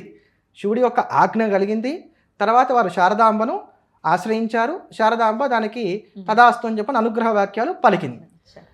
దీని తర్వాత మనం చూసుకున్నట్లయితే మళ్ళీ 12వ సర్గ 68, 69 శ్లోకాలు కనుక మనం చూసుకున్నట్లయితే వీరు మూకాంబిక ఇత్యాది క్షేత్రాలన్నీ కూడా దర్శనం చేసుకుంటూ శృంగపురానికి వస్తారు. ఆ శృంగేరికి వచ్చినప్పుడు ప్రకల్ప్య తత్రేంద్ర విమానకల్పం ప్రాసాద మావిష్కృత సర్వశిల్పం ప్రవర్తయామాస సదేవతాయా పూజ మాజాద్వైరపి పూజితాయై అనేటువంటి ఒక శ్లోకం మనకు కనబడుతోంది. అక్కడ విమానకల్పం అంటే అక్కడ అద్భుతమైనటువంటి ఒక ఆలయాన్ని నిర్మింపజేశారు. శృంగేరిలో ఆలయాన్ని నిర్మింపజేసి అక్కడ శారదాంబను ఆయన ప్రతిష్ఠ చేశారు. ఆవిడకి చక్కగా పూజా పునస్కారాదులన్నీ కూడా ఏర్పాటు చేశారు. యా శారదాంబేత్య విదాం వహంతి కృతాం ప్రతిజ్ఞాం ప్రతిపాలయంతి అద్యాపి శృంగేరీపురే వసంతి ప్రజ్యోతతే అభీష్టవరాన్ దిశంతి. దానికి కొనసాగింపుగా తర్వాత వారు చెప్తున్నటువంటి శ్లోకం అన్నమాట ఇది. ఆవిడ ప్రతిజ్ఞ చేసింది కదా, నువ్వు ఎక్కడికి పిలిస్తే అక్కడికి వచ్చి నేను విద్యమానంగా ఉంటానని. అందుకని ఆ ప్రతిజ్ఞ నిలబెట్టుకొని అద్యాపి నేటికి కూడా శృంగేరిపురే వసంతి, ఇప్పటికి కూడా ఆవిడ శృంగేరిలో వసిస్తోంది. ప్రజ్యోతదే అభీష్టవరాన్ దిశంతి, తనను ఆశ్రయించినటువంటి వారందరికీ కూడా కావలసిన వరాలన్నీ కూడా చక్కగా అనుగ్రహిస్తోంది. అంటే శృంగేరిలో వీరు పీఠం ఏర్పాటు చేశారు. చాలా స్పష్టంగా ఇక్కడ మనకు కనబడుతున్నటువంటి మాట ఇది. దీని తర్వాత మళ్ళీ చిట్ట 16వ సర్గకి వెళ్ళండి. ఈ 16వ సర్గలో 93వ శ్లోకాన్ని కనుక మనం తీసుకున్నట్లయితే, ఇది మునిరతి తుష్టో అధ్యక్ష్య సర్వజ్ఞపీఠం నిజమత గురుతాయై నో పునర్నాహేతో కతిచన వినివేశ్యాచర్ష శృంగాశ్రమాదౌ మునిరథ వదరిం సంప్రాప కైచిత్స్య శిష్యై అనేటువంటి ఒక శ్లోకం మనకు కనబడుతోంది. ఇది మనకి 16వ సర్గలో 93వ శ్లోకం. వారు సర్వజ్ఞ పీఠాన్ని ఆరోహణ చేశారు. అక్కడ కూడా చాలా చక్కటి వివరణ చేస్తారు విద్యారణ్య స్వామి వారు. వారు సర్వజ్ఞ పీఠాన్ని ఆరోహణ చేయాల్సిన అవసరం వారికి ఏమి లేదు. ఎందుకంటే జీవబ్రహ్మైక్య జ్ఞానాన్ని కలిగినటువంటి వారికి ఇది కావాలి ఇది వద్దు అనేటువంటిది ఏది ఉండదు కనుక, లోకములో తమ సిద్ధాంతాన్ని ప్రతిపాదన సమగ్రంగా చేయడం కోసం అని చెప్పని సర్వులు దాన్ని అంగీకరించేటట్టుగా చేయడం కోసం అని చెప్పని సర్వజ్ఞ పీఠ ఆరోహణ చేసిన తర్వాత అప్పుడు వారు అంటున్నటువంటి మాట ఇది, ఇంకా నేను చేయవలసిందంతా అయిపోయింది, 4 పీఠాల్లోనూ 4 శిష్యులను ఏర్పాటు చేశాను కనుక ఇక్కడ ఇప్పుడు నేను నాకు మిగిలినటువంటి ప్రధానమైనటువంటి శిష్యుల్ని గ్రహించినటువంటి వాడినై నేను ఇతరత్రా స్థానాలకు వెళ్తాను, ఏది మన కేదారం ఇత్యాది స్థానాలకు వెళ్తానని చెప్పని దానికి సంబంధించినటువంటి దానికి ఉపోద్ఘాతంగా చెప్పినటువంటి శ్లోకం అన్నమాట ఇది. అంటే దీన్ని బట్టి వారు సర్వజ్ఞ పీఠారోహణ చేసేటువంటి సమయానికి 4 పీఠాలు వారు స్థాపన చేశారు, చిత్రామ్నాయ పీఠాలు ఏర్పాటు చేశారు. దాంట్లో శృంగేరి మొదలైనటువంటి వాటిలో శిష్యుల్ని ఏర్పాటు చేశారు. ఈ మాట చెప్పారు. దక్షిణంలో శృంగేరి, దానికి సురేశ్వరాచార్యులు మొదటి పీఠాధిపతులు, పశ్చిమంలో ద్వారక, దానికి పద్మపాదాచార్యుల వారు మొదటి పీఠాధిపతులు, తూర్పులో గోవర్ధన పీఠం, దానికి హస్తమలకాచార్యుల వారు మరొక ప్రధాన పీఠాధిపతులుగా ఉన్నారు, ఉత్తరంలో జ్యోతిర్మఠం, దానికి తోటకాచార్యుల వారిని ఏర్పాటు చేశారు. ఇలా ఏర్పాటు చేసినప్పుడు ఏంటి వారి యొక్క ప్రణాళిక పూర్తయింది. దీన్ని బాగా గమనించండి. మనకి మొత్తం 16 సర్గల్లో చూసుకుంటే 6వ సర్గలో శివుడు ఆయనకు బోధ చేశాడు. తర్వాత 10వ సర్గలో చూసుకుంటే శారదాంబ అనుగ్రహించింది. 12వ సర్గలో చూసుకుంటే శృంగేరిలో పీఠ స్థాపన చేశారని ఉంది. చిట్ట చివర 16వ సర్గలో చూసుకుంటే చిత్రామ్నాయ పీఠంలో స్థాపన చేశారనేటువంటి సంతృప్తి వారు వ్యక్తం చేయడం మనకు కనబడుతుంది. అంటే ఈ పీఠాలన్నీ కూడా శంకర భగవత్పాదాచార్యుల వారే ఏర్పాటు చేశారు. అది ఎప్పుడు వారు హిమాలయాలకు వెళ్ళిపోయారు, తిరిగి రాలేదని మీరు అన్నారే, దానికి పూర్వం. అంటే కట్టు పేస్ట్గా మనకి ఎంత కావాలో అంతే తీసుకున్నాం, మిగతాది వదిలేసాం. మరి దీన్ని ద్వేషం అంటారా, కల్పితం అంటారా, వక్రీకరణ అంటారా, ఏమంటారో నాకైతే తెలియదు. వారు సునిశ్చితమైనటువంటి బుద్ధిశాలి అని చెప్పని అంటారు కనుక అది వారికే వదిలేస్తున్నారు. అట్లా ఇక్కడ దీంట్లో అంటే ఇప్పుడు మళ్ళీ మనం ప్రస్తుతానికి కనుక వచ్చినట్లయితే కనుక ఈ చిత్రామ్నాయ పీఠాలకి సంబంధించినటువంటి విషయాల్లో రామానుజుల కాలానికి ఇవన్నీ ఉన్నాయండి. పురి తీసుకోండి, పురి క్షేత్రాన్ని తీసుకుంటే ఈ రోజు కూడా రథోత్సవంలో మొట్టమొదటిగా జగన్నాథుని పూజించేవారు ఎవరో చెప్పండి? పురి శంకరాచార్య స్వామి వారే. అది వైష్ణవ క్షేత్రం కాదు. మరి అక్కడ ఈ రోజుకి కూడా 108 దివ్య దేశాలలో ఒకటి. పురి శంకరాచార్యుల వారు రథారుడైనటువంటి జగన్నాథుని మొట్టమొదటిగా పూజించేటువంటి వారు. అది శంకరులకు ఉన్నటువంటి గొప్పతనం. ఈ రోజుకి కూడా 108 దివ్య దేశాల్లో ఒకటి అష్టాక్షరి ప్రభవించిందని చెప్పబడుతున్నటువంటి బదరీ క్షేత్రంలో బద్రీనారాయణ ప్రతిష్ఠ చేసింది శంకర భగవత్పాదాచార్యుల వారు. అక్కడ ఉన్నటువంటి వారిని రావల్సి అంటారు. వారు నంబూతిరి బ్రాహ్మణులు, కేవలం నంబూతిరి బ్రాహ్మణులు, వాళ్ళు వైష్ణవులు గారమ్మా, వాళ్ళు స్మార్తులు. మరి ఇంత చరిత్ర ఉంటే ఇది కాదనటం మరి మనకి హాస్యాస్పదం అవదా? చదవనట్ట, చదివి కూడా వ్యతిరేకత రీత్యా ఇట్లా మాట్లాడటం ఎట్లా అర్థం చేసుకోవాలంటే? చదవలేదు అని నేను అనుకోను. ఇప్పుడు నేను మిమ్మల్ని తిట్టాలనుకున్నాను అనుకోండి, మీ గురించి నేను లోటుపాట్లే ఫస్ట్ నేను తెలుసుకుంటాను, మీ మంచితో నాకు పని లేదు. కనుక ఇప్పుడు సంప్రదాయంలో ఉన్నటువంటి వారు మరొక సంప్రదాయం గురించి మాట్లాడాలంటే ముందు ఆ సంప్రదాయాన్ని గురించి క్షుణ్ణంగా తెలుసుకుంటారు. అందులో కూడా ఏవైతే మనకు అంత పెద్దగా సమర్థనీయంగా అనిపించవో మన మనసుకి, వాటి మీద ఎక్కువగా ఫోకస్ కూడా పెడతాం. కనుక వీరు శంకరాచార్యుల వారి యొక్క జీవిత చరిత్రను చదవలేదు అనేటువంటి మాట అయితే నేను అనుకోను. కావాలని చరిత్రని వక్రీకరణ చేయడం కోసం, శంకర భగవత్పాదాచార్యుల వారిని వైష్ణవులుగా చిత్రీకరణ చేయడం కోసం, శంకరుల యొక్క చిత్రామ్నాయ పీఠాలే అసలు వారు స్థాపన చేయలేదని అంటే కనుక ఆ పీఠాలే లేవని నిరూపణ చేయడం కోసం ఇటువంటి వ్యాఖ్యలు అంతే. అసలు అది కుట్ర కావచ్చు, కుతంత్రం కావచ్చు, వారి మనసులో ఉన్నటువంటి శివద్వేషం అనేటువంటి కుళ్ళు బయటకు మాటల రూపంలో వచ్చినటువంటి అది దాన్ని ఏమంటారు దుర్వాసనగా మనం భావన చేయొచ్చు. మాటల దుర్వాసన రూపంలో వచ్చినట్టుగా కూడా మనం భావన చేయవచ్చు. నేను ఎక్కడ మళ్ళీ చెప్తున్నాను, జిఆర్ స్వామి వారి యొక్క ఫాలోవర్స్తో సహా అందరికీ నేను చెప్తుంది ఏంటంటే, నేను జిఆర్ స్వామి వారి మీద ఎక్కడా కూడా విద్వేషపూరితమైన వ్యాఖ్యలు నేను చేయట్లా. వారు మాట్లాడినటువంటి దాన్ని నేను సిద్ధాంతపూర్వకంగానే ఖండన చేస్తున్నాను. ఎందుకంటే ఇది మనకు అనాదిగా మన సనాతన ధర్మం మనకు నేర్పినటువంటి గౌరవ మర్యాదలు. ఇదివరకు లాగా లేదండి కాలం. మనం చూసుకుంటే ప్రతి ఒక్కరు స్పందిస్తున్నారు. తెలిసిన వాళ్ళు మీరు ఇందాక చెప్పినట్టుగా 100% కరెక్ట్. తెలిసిన వాళ్ళు మాట్లాడకపోతే కొన్నాళ్ళకి అదే నిజమైపోతుంది. సోషల్ మీడియాని వేదికగా చేసుకుని వాళ్ళకి తెలిసిన ఏ చిన్న విషయాన్నైనా చెప్తున్నారు, ఖండిస్తున్నారు. ఇది తప్పు అంటే తప్పు అని ఖండిస్తున్నారు. మరి ఇంత మోడర్న్ లేడీ అని మాట్లాడిన మోడర్న్ స్వామీజీ వారికి తెలీదా? వారికి సపర్యలు చేసే వాళ్ళైనా ఉప్పందించవచ్చు కదా, ఏమంటే మనం ఇలా మాట్లాడుతూ ఊరుకోరండి, ఖచ్చితంగా అందరూ మాట్లాడతారు అని చెప్పి. వాళ్ళకి కావాల్సిందే ఇదా? అసలు ఏమని అర్థం చేసుకోవచ్చండి? వివాదాలకి ఇదేమి నాందిగా వారు ఏం లేరుగా, అనాదిగా వివాదాస్పదమైనటువంటి వ్యాఖ్యలు చేస్తున్నారు కనుక అది వారి స్వభావం ఏమో అని నేను అనుకుంటున్నాను. ఎందుకంటే ప్రతి వారికి ఒక స్వభావం ఉంటుంది. పులి మేమను, పులి గాండ్రించును, జీరస్వామి వారు ఇలా ఉండురు, ఇట్లా మనం అది వారి స్వభావంగా అనుకోవాలి. సో ఇందాక మీరు అన్నట్టుగానే శంకరుల్ని వైష్ణవులుగా ఖచ్చితంగా అభివర్ణిస్తూనే ఉన్నారు. ఆయన శుద్ధ వైష్ణవుడు అని ఆయన క్లియర్గా చెప్పేసేటటువంటి వైనం ఎట్లా అర్థం చేసుకోవచ్చు? వైనం ఏంటి, వారు అదే మాట అన్నారు. శంకరులు నారాయణ పరాయణులు, వారు శుద్ధ వైష్ణవులు.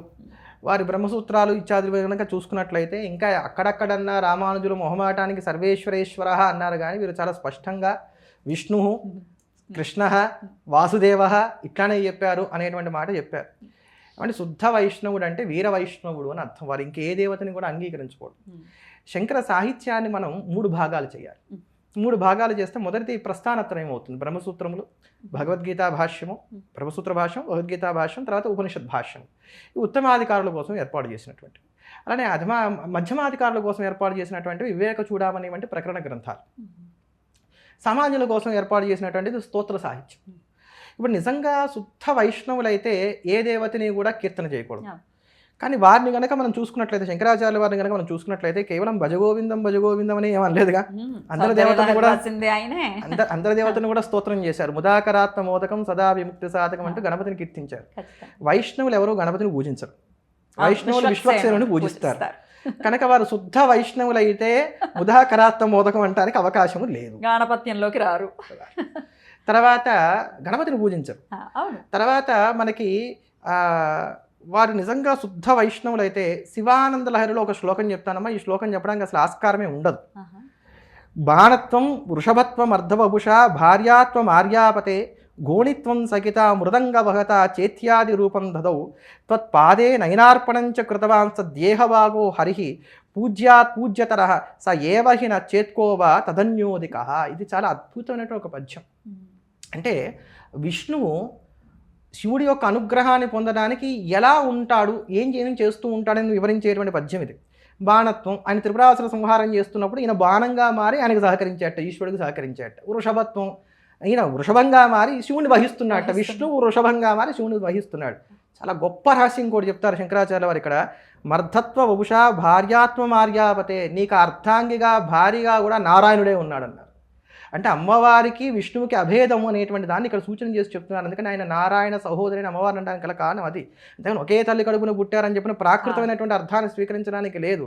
ఈయన నారాయణుడైతే ఆవిడ నారాయణి అంటానికి అర్థం కారణం ఇది. అందుకోసం అని చెప్పని సాక్షాత్తు పార్వతిగా కూడా ఆయన మారి నీకు సేవలు అందిస్తున్నాడు. అంతేనా? ఘోణిత్వం అంటే శూకరంగా మారాడు, పందిగా మారాడు. దేనికోసం? నీ పాత మూలం ఏదో తెలుసుకోవడానికి. లింగోద్భవ కథని మనం గుర్తు చేసుకోవాలి ఇక్కడ. ఇదంతా శంకర భగవత్పాదాచార్యుల వారు చెప్పినటువంటి శివానందలో ఉన్నటువంటి శ్లోకమే. సఖిత మృదంగ వహత చేత్యాది రూపం దదౌ, నీకు చెలికాడిగా ఉండి, స్నేహితుడిగా ఉండి, నీ యొక్క నాట్యానికి సహకరించేటువంటి విధంగా, నీ గతులకి తగినటువంటి విధంగా ఆయన మృదంగాన్ని వాయిస్తున్నాడు. అంటే ఈ మృదంగంలో ఒక రహస్యం ఉంటుంది. మృదంగంలో ఉన్నటువంటి తాళానికి తగినటువంటి విధంగా అక్కడ అడుగులు పడాలి, అక్కడ అడుగులకి తగినటువంటి విధంగా ఇక్కడ తాళం ఉండాలి. అంటే ఈ తాళానికి అనుగుణంగా ఆయన నాట్యం చేస్తున్నాడా, ఆయన నాట్యానికి అనుగుణంగా ఈయన మృదంగా వాయిస్తున్నాడా ఎవరు తెలియదు. అందుకనే హరిహరులు ఎప్పుడూ అవిభాజ్యులు, అభేదం. త్వత్పాదే నయనార్పణంచ కృతం వా స్వదేహభాగో హరి. ఆయన తన కళ్ళు పెకిలించి నీ పాదాలకు అర్పణ చేశాడు, అప్పుడే కదా ఆయనకు సుదర్శనం ఇచ్చాడనేటువంటి మాట. పూజ్యాత్ పూజ్యతరహ, పూజ్యులందరిలో కూడా పూజ్యుడు ఈ కారణం చేత విష్ణువు అయ్యాడని చెప్పి నిరూపణ చేశాడు. శుద్ధ వైష్ణవులు ఎవరనే మాట చెప్తారా? సౌందర్యలహరి అన్నారు ఇందాక మీరు. సౌందర్యలోకంలో అద్భుతమైనటువంటి శ్లోకం ఉంటుంది. త్రయాణం దేవానాం త్రిగుణ జనితానాం తవ శివే భవేత్ పూజ పూజ, భవేత్ పూజ పూజ. అమ్మా నీకు చేసే పూజ మాత్రమే పూజ. భవేత్ పూజ పూజ తవ చరణయోర్యా విరచిత భవాని తత్పాదోద్వహన మణిపీఠస్య నికటే శస్వన్ ముకులిత కరోత్తంస మగుటా. త్రిగుణముల నుంచి పుట్టినటువంటి ముగ్గురు దేవతలు కూడా, బ్రహ్మ విష్ణు మహేశ్వరులు కూడా, భవాని తత్పాదోద్వహన మణిపీఠస్య నికటే శస్వన్ ముకులిత కరోత్తంస మగుట. నీ పాదపీఠం దగ్గర 2 చేతులు జోడించి తమ కిరీటాలు నీ పాదాల కాంచి నమస్కారం చేస్తున్నారని చెప్పారు. శుద్ధ వైష్ణవుడు ఎక్కడైనా విష్ణువు అమ్మవారికి నమస్కారం చేయడానికి, పాదాలకు నమస్కారం చేయడానికి అంగీకరిస్తాడా? ఒక్కనాటికి. మరి ఎట్లా? ఆయన షణ్మత స్థాపనాచారులమ్మా. 6 మతాలని ఆయన అంగీకరించారు. 6 మతాల్లోనే ఆయన బ్రహ్మత్వాన్ని చూసారు. ఆయన బ్రహ్మవాది, ఆయన విష్ణువాది కాదు, శివవాది కాదు, శక్తివాది కాదు, ఇంకోవాది కాదు, ఆయన బ్రహ్మవాది. నిర్గుణమైనటువంటి పరబ్రహ్మము అల్పులైనటువంటి మానవులను ఉద్ధరించడం కోసం అని చెప్పని, ఎవరైతే నిరాకార పరబ్రహ్మమందు చిత్తమును నిలిపి ధ్యానం చేయలేరో వారిని అనుగ్రహించడం కోసం అని చెప్పని, భక్తుల యొక్క ఉపాసనా సౌలభ్యం కోసం అని చెప్పని సగుణ సాకారమైనటువంటి అవతార రూపాలు స్వీకరించి తరింపజేస్తోంది మనల్ని. కనుక ఈ సగుణ రూపాన్ని పట్టుకుని మెల్లగా నిర్గుణంలోకి ప్రవేశించండి. అలా నిర్గుణంలోకి వెళ్ళి ముక్తిని పొందడానికి కానీ ఈ 5 దేవతలు మీకు ఉపకరిస్తారని చెప్పని పంచాయతనాన్ని చెప్పిన వారు. మరి అదే ఆ పంచాయతనాన్ని ఇచ్చింది కూడా ఆయన కాదు అని చెప్పి ఈయన వ్యాఖ్యానించడం కూడా జరిగింది. దీని గురించి కూడా ఒక్కసారి ఇక్కడ 2 విషయాలు చెప్తాను. పంచాయతనాన్ని నిజంగానే శంకర భగవత్పాదాచార్యుల వారు ఏర్పాటు చేయలేదు. దీన్ని ఏర్పాటు చేసినటువంటి వారు విద్యారణ్యయతి అనేటువంటి మాట వారు చెప్పారు. దానికి వారు చూపించినటువంటి కారణం ఏంటంటే, ఆ సమయంలో తురుష్క దండయాత్రలు అధికంగా ఉన్నాయి కనుక అందరినీ ఏకీకృతం చేయడం కోసం అని చెప్పని విద్యారణ్యులు పంచాయతనాన్ని ఏర్పాటు చేశారని అన్నారు. కనుక దీంట్లో అసలు మొట్టమొదట విద్యారణ్యులు ఏర్పాటు చేశారు ఆ పంచాయతనాన్ని. శంకర భగవత్పాదులు ఏర్పాటు చేశారని అంటే ఇదే వైష్ణవంలో ఉన్న వాళ్ళని ఎవరిని పిలిచి అడిగినా కూడా చెప్తారు శంకరులే ఏర్పాటు చేశారని. కనుక కానీ మళ్ళీ మనకి గ్రంథ ప్రమాణం ఒకటి కావాలి, మనం వేగ్గా మాట్లాడకూడదు. కనుక ఈ గ్రంథ ప్రమాణం తీసుకుంటే మళ్ళీ అదే మాధవీయ శంకర విజయాన్ని కనుక మనం ఆశ్రయిస్తే అనేకమైనటువంటి అవైదిక మతాన్ని వారు ఖండన చేస్తూ వారు అనంతసేన క్షేత్రానికి వెళ్ళారు. అంటే అనంత పద్మనాభ స్వామి వారి యొక్క క్షేత్రానికి వెళ్ళినప్పుడు అక్కడ భక్త భాగవతాశ్చైవ వైష్ణవాః పాంచరాత్రిణః వైకానసాః కర్మహీనా షడ్విధా వైష్ణవాః మత 6 విధాలైన వైష్ణవులు వారి దగ్గరికి వచ్చారు. ఎవరు వాళ్ళు? భక్తులు. ఆయన భగవంతుడు, మేము భక్తులు, మాకు ఇంకేం అక్కర్లేదు అనుకునేటువంటి వారు. భాగవతులు, వైష్ణవులు, పాంచరాత్రులు, వైకానసులు, కర్మహీనులు అనేవారు వచ్చారు. వారితో ఒక్కొక్కరితోనూ ఆయన వాదన చేసి వారందరినీ ఓడిస్తారు. దాంట్లో మొట్టమొదటి భక్తుడితో వాదన చేసి అతనికి ఈ సత్యాన్ని చెప్పేటువంటి క్రమంలో మనకు ఒక మాట కనబడుతుంది. ఇది 5వ సర్గ, మనకి మాధవీయ శంకర విజయంలో ఉన్నటువంటి 5వ సర్గలో ఉన్నటువంటి 112వ శ్లోకం. బ్రాహ్మణాచార దేవాస్యు ఈశ్వరో విష్ణుర్ దినేశ్వర ఉమాగణపతిశ్చైవ తేషాం పూజనపరా నరాహ. ఓ బ్రాహ్మణుడా, నువ్వు ఎప్పుడు కూడా ఈశ్వరుణ్ణి, విష్ణువుని, దినేశ్వరుడు అంటే సూర్యుడిని, ఉమాదేవిని, గణపతిని, వీరిని తేషాం పూజన పరాహ, వీరిని ఎప్పుడు కూడా పూజించని చెప్పారు. ఇది పంచాయతనం కాదమ్మా? పంచాయతనమే. తర్వాత అతను చేసినటువంటి ఉపదేశాలన్నిటి వలన కూడా అతను దీన్ని అంగీకరించాడు. అంగీకరించి తేన భగ్నే లింగదేహ ముక్తిర్భవతి నాణ్యద ఇత్యాదిష్ణో విష్ణు శర్మ దండవత్ ప్రణిపత్యతాం. ఆ మాట్లాడినటువంటి వాడి పేరు విష్ణు శర్మ. ఆయన వీరికి సాష్టాంగ నమస్కారం చేశాడు. సగణ కారయామాస నిత్యం కర్మ గురుస్మరన్ స్మార్తాచార పరిశ్రాంత పంచపూజ విశారద. నాటి నుండి అతను శుద్ధమైనటువంటి స్మార్తుడిగా మారినటువంటి వాడే పంచపూజ విశారద, పంచాయతనాన్ని చక్కగా అర్చించినటువంటి వాడు అయ్యాడు. ఆ భక్తుల తర్వాత వచ్చినటువంటి భాగవతులు, పాంచరాత్రులు ఇట్లాంటి వారందరినీ ఖండన చేసేటువంటి సందర్భంలో కూడా ఇదే దాంట్లో అనేక మార్లు పంచాయతన ప్రస్తావన వస్తుంది. అంతేగాక ఇక్కడ దీంట్లో నేను ఇంకా వివరించి మీకు శ్లోకాలు చెప్పట్లేదు. కావాలనుకున్నటువంటి వారు ఎవరైనా జిజ్ఞాస ఉన్నటువంటి వారు చక్కగా మాధవీయ శంకర విజయం 5వ సర్గ తీసుకుంటే కనుక వారు వైష్ణవాన్ని ఎలా ఖండన చేశారో మనకి ఇందులో కనబడుతుంది. శుద్ధ వైష్ణవులు అన్నారు కానీ తప్త శంఖ చక్రాంకితాలు వేయించుకుని నేను హరిని అనుకోవడం ఎట్లాంటిదనంటే, మనసులో కూర్చొని నా రాజ్యానికి నేను రాజుని, నా రాజ్యానికి నేను రాజుని అని చెప్పిన ఒక సామాన్యుడు అనుకోవడం అనేటువంటి ఉపమానాన్ని కూడా ఇక్కడ చూపించారు వారు. ఇది మాధవీయ శంకర విజయంలో చాలా స్పష్టంగా ఉంది. అంతేగాక పురాణేషు బృహన్నారదీయాదిషు నిషేధనం దృశ్యంతే తప్త శంకాదే ధారణస్య ప్రయత్నత. బృహన్నారద్యాది పురాణాల్లో ఈ తప్త శంఖ చక్రాంకి ధారణ అంటే వేడి చేసినటువంటి ఈ శంఖ చక్రాలను చక్కగా భుజాల మీద గుద్దించుకోవడం అనేది లేదు నాయన అని చెప్పని వారే చెప్పారు. అట్లా నేను వైష్ణవుని కానీ ఇప్పుడు శంఖ చక్ర ధారణ చేస్తున్నటువంటి వారిని కానీ విమర్శ చేయట్లా, ఇక్కడ సిద్ధాంతంలో భాగంగా ఇక్కడ ఉన్నటువంటి దాన్ని చెప్తున్నాను. అట్లా వారు పాంచరాత్రులను ఇతరులందరినీ కూడా ఖండన చేస్తూ పంచాయతనాన్ని అందరూ కూడా స్వీకరించండి, దాన్ని ఆరాధన చేయండి అనేటువంటి మాట చెప్పినప్పుడు పంచపూజారతో నిత్యం స్వదేశస్థాన్ జనానపి అంటూ అక్కడికి వచ్చినటువంటి వారందరూ కూడా పంచాయతనాన్ని స్వీకరించినటువంటి వారే, వాటిని అర్చిస్తూ వారి వారి దేశాల్లో సుఖంగా ఉన్నారనేటువంటి మాట మనకి కోకొలలుగా ఇక్కడ మనకు కనబడుతూ వస్తోంది. కనుక పంచాయతనాన్ని శంకర భగవత్పాదాచార్యుల వారు అందించలేదు లోకానికి అనేటువంటిది మరి ఎంత కళ్ళ అంటే అది వారు ఆలోచన చేసుకోవాలి. లేదు విద్యారణ్యుల వారికి శంకరాచార్యుల వారి మీద ఉన్నటువంటి తీవ్రమైనటువంటి అభిమానం చేత ఇదంతా వారే చేసేసారని, వీరు చేసిన కీర్తి కిరీటాన్ని వారికి పెట్టారనేటువంటి ఒక మాట ఏమైనా తీసుకొచ్చి దాని మీద కూడా వాదన ఏమైనా లేవనెత్తుతాం అనుకుంటే వారి కాలం ఏం చిన్న కాలం కాదు. విద్యారణ్యుల కాలంలో వారు ఒక మాట చెప్పారు స్వామివారి, చిన్నజీవి స్వామివారి, విద్యారణ్యులు వేదాంత దేశకుల యొక్క సమకాలికులు, ఇద్దరు ఒకే గురువు గారి దగ్గర పాఠం చెప్పుకున్నటువంటి వారు, సహపాఠీలు అని. వాస్తవమే, అది చరిత్రలో ఉన్న మాట అది. అప్పుడు వేదాంత దేశకులు ప్రశ్నించకుండా ఉండేవారా? అప్పుడున్న పండితులకు ఏమన్నా ధైర్యం ఏమైనా తక్కువగా ఉందా? నువ్వేమో అబద్ధాలు రాసావు నీ గ్రంథంలో అడగరా? అప్పట్లో గ్రంథాలు ఇట్లా ఎవరికి తోచింది వారు రాసుకుని నా స్వేచ్ఛ అనేటువంటి రోజులు కూడా కావు కదా. అది గ్రంథం అందరూ కూడా అంగీకరిస్తేనే అది గ్రంథం అయి ఉండేటువంటిది కదా. మరి అవన్నీ జరిగి ఉండేవి కదా, కనుక అది కూడా కాదు. తర్వాత వారు ఇంకొక మాట ఏమన్నారనంటే, అప్పట్లో ఈ తురుష్క దండయాత్రలు ఇలాంటివన్నీ ఉన్నాయి కనుక అందరినీ ఏకీకృతం చేయడం కోసం విద్యారణ్యులు పంచాయతనాన్ని ప్రవేశపెట్టారని అన్నారు. సరే, అది కాదనేది ఇప్పుడు మనకి తేలిపోయింది. ఒకవేళ అది కొంతసేపు రూఢి అనుకున్నా ఇప్పుడు అదే స్థితి ఉంది. ఇందాక నేను మొదట్లో చెప్పినట్టుగా నల్లట్ట పుస్తకాన్ని చేత పెట్టుకొని వచ్చి నా మతంలోకి రానేవాడు ఒకడైతే, నీ ఇంటి పిల్లని నేను ఎత్తుకుపోతా అనేవాడు ఇంకోటి దొరుకుతున్నాడు. విమతాలన్నీ దాడి చేస్తున్నాయి. భారతదేశానికి చుట్టూరా ఉన్నటువంటి బౌండరీలో ఉన్నటువంటి స్టేట్స్ ఏవైతే ఉన్నాయో అవన్నీ కూడా అధిక శాతం ఇతర మతాల్లోనే ఉన్నటువంటి ఉన్నాయి.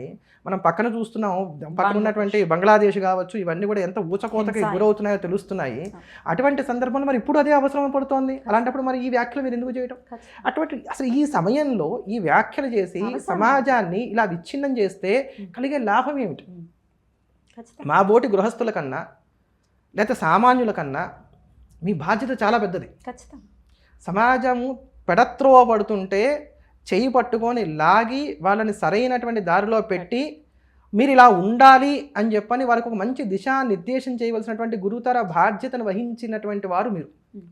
ఇక్కడ కాషాయం కట్టారు, చేతిలో సత్యదండం పుచ్చుకున్నారు, మీ బాధ్యత అది. ఖచ్చితంగా మేము మిమ్మల్ని నమ్ముతాం.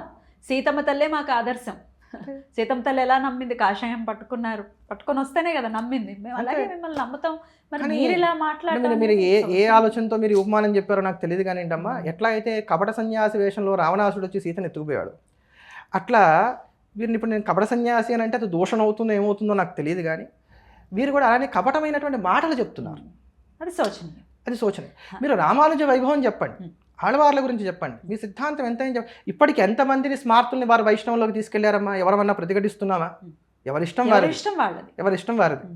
కానీ ఇట్లా చరిత్రని వక్రీకరణ చేస్తూ సమాజంలో విద్వేషాలు రెచ్చగొట్టేటువంటి వ్యాఖ్యలు చేయడం అనేది మాత్రం ఎవరైనా సరే ఖండన చేయవలసినటువంటి. వారు చెప్పిన దాఖలాలు ఉన్నాయో లేదో నాకు తెలియదు కానీ రామానుజాచార్యుల వారు మరి ఇటువంటి పీఠాలను ఏమైనా స్థాపన చేశారా? మీకేమైనా వాటికి సంబంధించిన అవగాహన? ప్రశ్న వేశారు. అసలు వారు ఆ పీఠాల గురించి చెప్పుకుంటే అయిపోతుంది కదా. శంకరాచార్య వారి పీఠాలు, శంకరాచార్య వారి గోళ అంటే ఏంటంటే ఎంతగా రామానుజుల గురించి ఆలోచిస్తున్నా కానీ ఎక్కడో మనకు తెలుస్తోంది అనమాట శంకరులు గొప్ప. అందుకని భయంగా అంటే సామాన్యులకు అర్థం అవడం కోసం చెప్తున్నాను నేను. ఈ పదాలు వాడకూడదు కానీ మనకి సినిమాల్లో ఒక డైలాగ్ ఉంటుంది, కంటెంట్ ఉన్నటువంటి వాడికి కటౌట్ అవసరం లేదు. అట్లా ఇది మనకి అవసరం లేకుండానే వస్తున్నటువంటి మాటలు ఇవన్నీ కూడా. రామానుజాచార్యుల వారు 74 సింహాసనాలు ఏర్పాటు చేశారు అని చెప్పని వారి జీవచరిత్ర చెప్తుంది. ఏంటండి 74. శంకర భగవత్పాదాచార్యుల వారు ఏర్పాటు చేసింది భారతదేశానికి 4 చెరువుల 4 పీఠములు. కానీ ఇవి ఈ రోజుకి సుస్థిరంగా ఉన్నాయి, దేదీప్యమానంగా ఉన్నాయి. వాటి చేత ఆస్తిక సమాజం సురక్షితంగా ఉంది. ఈ రోజుకి కూడా వారు చెప్పేటువంటి మాటను అందరూ కూడా శాసనంగా స్వీకరిస్తున్నారు. వాటి గౌరవం అప్రతితంగా సాగుతోంది. కానీ రామానుజాచార్యుల వారు ఏర్పాటు చేసినటువంటి 74 సింహాసనాలు ఎక్కడున్నాయనేది చాలా మందికి అసలు తెలియని కూడా తెలియదు. రామానుజు నేను తక్కువ చేయట్లేదు, నేను విషయం మీరు అడిగారు కనుక నేను అంతవరకే ప్రస్తావన చేస్తున్నాను. ఈ 74 పీఠాల్లో గృహస్థులైనటువంటి వారు ఉన్నారు, ఎతులుగా ఉన్నటువంటి వారు ఉన్నారు, అనేకమైనటువంటి ప్రాంతాల్లో ఉన్నాయి. అయితే వీటిలో ఇప్పటికీ ఇంకా ఆ పరంపర ఉందా, కొన్నిట్లో ఏమైనా లుప్తమైందా అనేది నాకైతే దాని గురించి పెద్దగా తెలియదు. కానీ 74 సింహాసనాన్ని మాత్రం వారు ఏర్పాటు చేశారు. అదే నేను అంటున్నది, ఇప్పుడు 74 ఎన్ని ఏర్పాటు చేశారు రామానుజులను అడగండి, ఎవరినైనా అడగండి. వైష్ణవులు అనుకునేటువంటి వారిని, అంటే దాంట్లో నిష్ణాతులు అని కాదు, సామాన్యమైన వాళ్ళని అడగండి, తెలియదు. మీరు అవి చెప్పొచ్చు కదా అంటాను నేను. అది 74 పీఠ సింహాసనాలు పెట్టారు మన రామానుజులు, వారు ఇంత గొప్ప ఘనకార్యాలు చేశారు, ఇవన్నీ చెప్పొచ్చు కదా. ఇంకా గట్టిగా మాట్లాడితే అసలు రామానుజులు చేసింది ఏంటమ్మా, గోపురం ఎక్కి ఆయన నారాయణ మంత్రాన్ని అందరికీ సర్వులకు చెప్పారు. ఆయన గోపురం ఎక్కాలంటే దేవాలయం ఉండాలి ఫస్ట్. ఆ దేవాలయం ఉండాలంటే శంకరాచార్యులు వారు వచ్చి అవైదిక మత ఖండన చేసి వారు కనుక ఈ షణ్మతాలని కనుక స్థాపన చేయకుండా ఉంటే అసలు దేవాలయం ఉండేదా, దేవాలయంలో అయితే గోపురం ఉండేదా, గోపురం ఎక్కడానికి రామానుజాచార్యుల వారికి అసలు అవకాశం ఉండేదా? అద్భుతం. మరి అటువంటి సోపానాలని మనం చూసుకున్నప్పుడు ఈ రోజుకు కూడా మీరు ఆమ్నాయ మఠాలను చూడండి, ఎంత హుందాగా ఉంటాయో అవి. ఏనాడు కూడా ఇంతవరకు ఏ ఆమ్నాయ మఠం కూడా రామానుజుల్ని కానీ మధ్వాచార్యుల వారిని కానీ అవమానంగా అవహేళనగా మాట్లాడిన దాఖలాలు మనకు కనబడవు, ఇకపై ఉండవు కూడా. ఉండవు. ఎంత అది అంటే పరస్పరం భావయంతగా ఒకరినొకరిని చక్కగా గౌరవించుకుంటూ మనం ముందుకు వెళ్ళాలి. సిద్ధాంతపరంగా భేదం ఉంది, హాయిగా కూర్చోవాలి, మాట్లాడుకోవాలి. కానీ చక్కగా ఇంతమంది ఉన్నారు నా ఎదురుకుండా, ఇంత మంచి భజన బృందం ఉంది, నాకు నేనేం చెప్పినా చెల్లుబాటు అవుతుంది అని మాట్లాడితే మటుకు ఖచ్చితంగా ఇప్పుడు అందరూ మాట్లాడాల్సి, అందరూ వ్యాఖ్యలు చేయాల్సిన పరిస్థితి. ఈ రోజు ఇప్పుడు కన్నా సరే స్మార్తులు గనక నిద్ర లేచి వాళ్ళు గనక ప్రతిఘటించకపోతే చాలా ప్రమాదం. ఖచ్చితంగా. అదిగో ఇప్పుడు ఇట్లాంటి వాటి కోసమే వారు ఈ వ్యాఖ్యలు చేశారని నేను అనుకుంటున్నాను. ఇట్లా స్మార్తులందరూ ఇప్పుడు ఏకీకృతమై మాట్లాడుకొని చూసావా వైష్ణవ మీద దాడి అనటం కోసమే సర్వ్ చేస్తాం, పర్పస్ ఈజ్ సర్వ్డ్ అంతే. అట్లా స్టార్ట్ అయిందని అనుకోవచ్చు. ఇంకొక టాపిక్ కూడా మాట్లాడుకుందాం అండి. శివలింగం ఉన్న ప్రతి ఇల్లు శ్మశానమే అని ఆయన వ్యాఖ్యానించడం జరిగింది. అసలు ఎలా దాన్ని డైజెస్ట్ చేసుకోవాలో తెలియనటువంటి పరిస్థితి, వినటం కూడా చాలా బాధాకరం. అసలు దీని గురించి వైష్ణవుల్లో చాలామంది అభిప్రాయం ఏంటంటే, శివుడు ఉండేటువంటిది శ్మశానంలో, ఆయన శ్మశానవాసి కనుక ఆయన ఎక్కడుంటే అది శ్మశానం కనుక శివలింగం ఉన్నటువంటి ఇల్లు కూడా శ్మశానం, అది వారు చెప్పినటువంటి మాట. దానికి తర్వాత సోషల్ మీడియాలో చాలా గందరగోళం అయింది ఆ వ్యాఖ్యల మీద. దాంట్లో వారి అనునాయులు కొంతమంది ఏం చేశారంటే, భారతంలో పార్వతీదేవికి పరమేశ్వరుడు శ్మశానంలో ఎందుకు ఉంటాడు, ఇట్లాంటివన్నీ కూడా ప్రమాణాలు చూపెడుతూ, చూసావా ఈశ్వరుడు చెప్పాడు నేను శ్మశానంలో ఉంటారని, కనుక మా జీరస్వామి వారు చెప్పింది కరెక్ట్ అన్నారు. కానీ ఈ మాట చెప్తున్న వాళ్ళు ఇంకో మాట మర్చిపోతున్నారు. కైలాసవాసి విభు, ఆయన కైలాసంలో ఉంటున్నాడు. దేవతలందరూ కలిసి హాలాహలానికి సంబంధించి వారు బాధపడుతున్నప్పుడు, వాళ్ళు వెళ్ళి మొరమెట్టుకున్నప్పుడు ఈశ్వరుడు ఉన్నది వల్లకాట్లో కాదు, కైలాసంలోనే ఉన్నాడు. కుయ్యో మొర్రో అంటూ చక్కటి పద్యం కూడా అక్కడ మనకి చెప్తారు. అక్కడ పోతన భాగవతంలో చాలా అద్భుతమైన పద్యాలు కూడా చెప్తారు. ఇప్పుడు వారందరూ వెళ్ళిన దగ్గరికి కైలాసానికే వెళ్ళారు. ఈశ్వరుడు కైలాసంలో ఉంటాడనేది అందరికీ తెలిసినటువంటి విషయం. పిల్లలు ఎవరినైనా పిలిచి 10th క్లాస్ ఇంటర్ చదువుకున్నటువంటి పిల్లల్ని పిలిచి శివుడు ఎక్కడ ఉంటాడనంటే శ్మశానంలో అని చెప్తారా, కైలాసంలో అని చెప్తారా? కైలాసం అనే చెప్తారు. అంటే సర్వవ్యాపి అయినటువంటి ఆ పరమాత్మ ఉగ్రమైనటువంటి సంకులమైనటువంటి భూతములను శిక్షించి మనం రక్షించడం కోసం అని చెప్పిన ఒక రూపంలో, రుద్ర రూపంలో శ్మశానంలో ఉన్నటువంటి విధంగానే సర్వమంగళ విగ్రహమైనటువంటి స్వరూపంతో ఆయన కైలాసంలో విద్యమానమై పార్వతీదేవితో కలిసి అప్సరోగణములు నాట్యం చేస్తూ ఉంటే, గంధర్వులు చక్కగా పాటలు పాడుతూ ఉంటే, తన సకుడైనటువంటి కుబేరుడితో కలిసి నంది, భృంగి, రిటి ఇట్లాంటి వారందరూ సేవిస్తూ ఉండగా బ్రహ్మాదుల చేత వంజుడే అక్కడ ప్రకాశమానంగా ఉన్నాడు. కానీ ఆయన కైలాసంలో ఉంటాడు కనుక శివలింగం ఉన్నటువంటి చోటు శ్మశానం అనేటువంటి మాట అసలు ముందు వీరశైవులు దీన్ని ఎందుకు ఖండన చేయలేదో నాకు అర్థం కాలేదు. ఏ శైవాగమంలోనూ లేదు. ఇప్పుడు వాళ్ళకి ఆగమాలు ప్రధానం అంటున్నారు కదా, ఏ శైవాగమంలో శివలింగం ఉన్నటువంటి ఇల్లు శ్మశానం అని ఉంది, లేకపోతే ఏ పురాణంలో శివలింగం ఉన్నటువంటి ఇల్లు శ్మశానం అని ఉంది. అందుకని నేను అంటాను, మనం వేగ్గా మాట్లాడకూడదు. ఏదైనా మాట్లాడేది ఒక ప్రమాణంతోనో లేకపోతే ఒక గ్రంథాన్ని ఉంటంకించో మాట్లాడితే అప్పుడు ఇటువంటి వాటికి అవకాశాలు ఉండవు.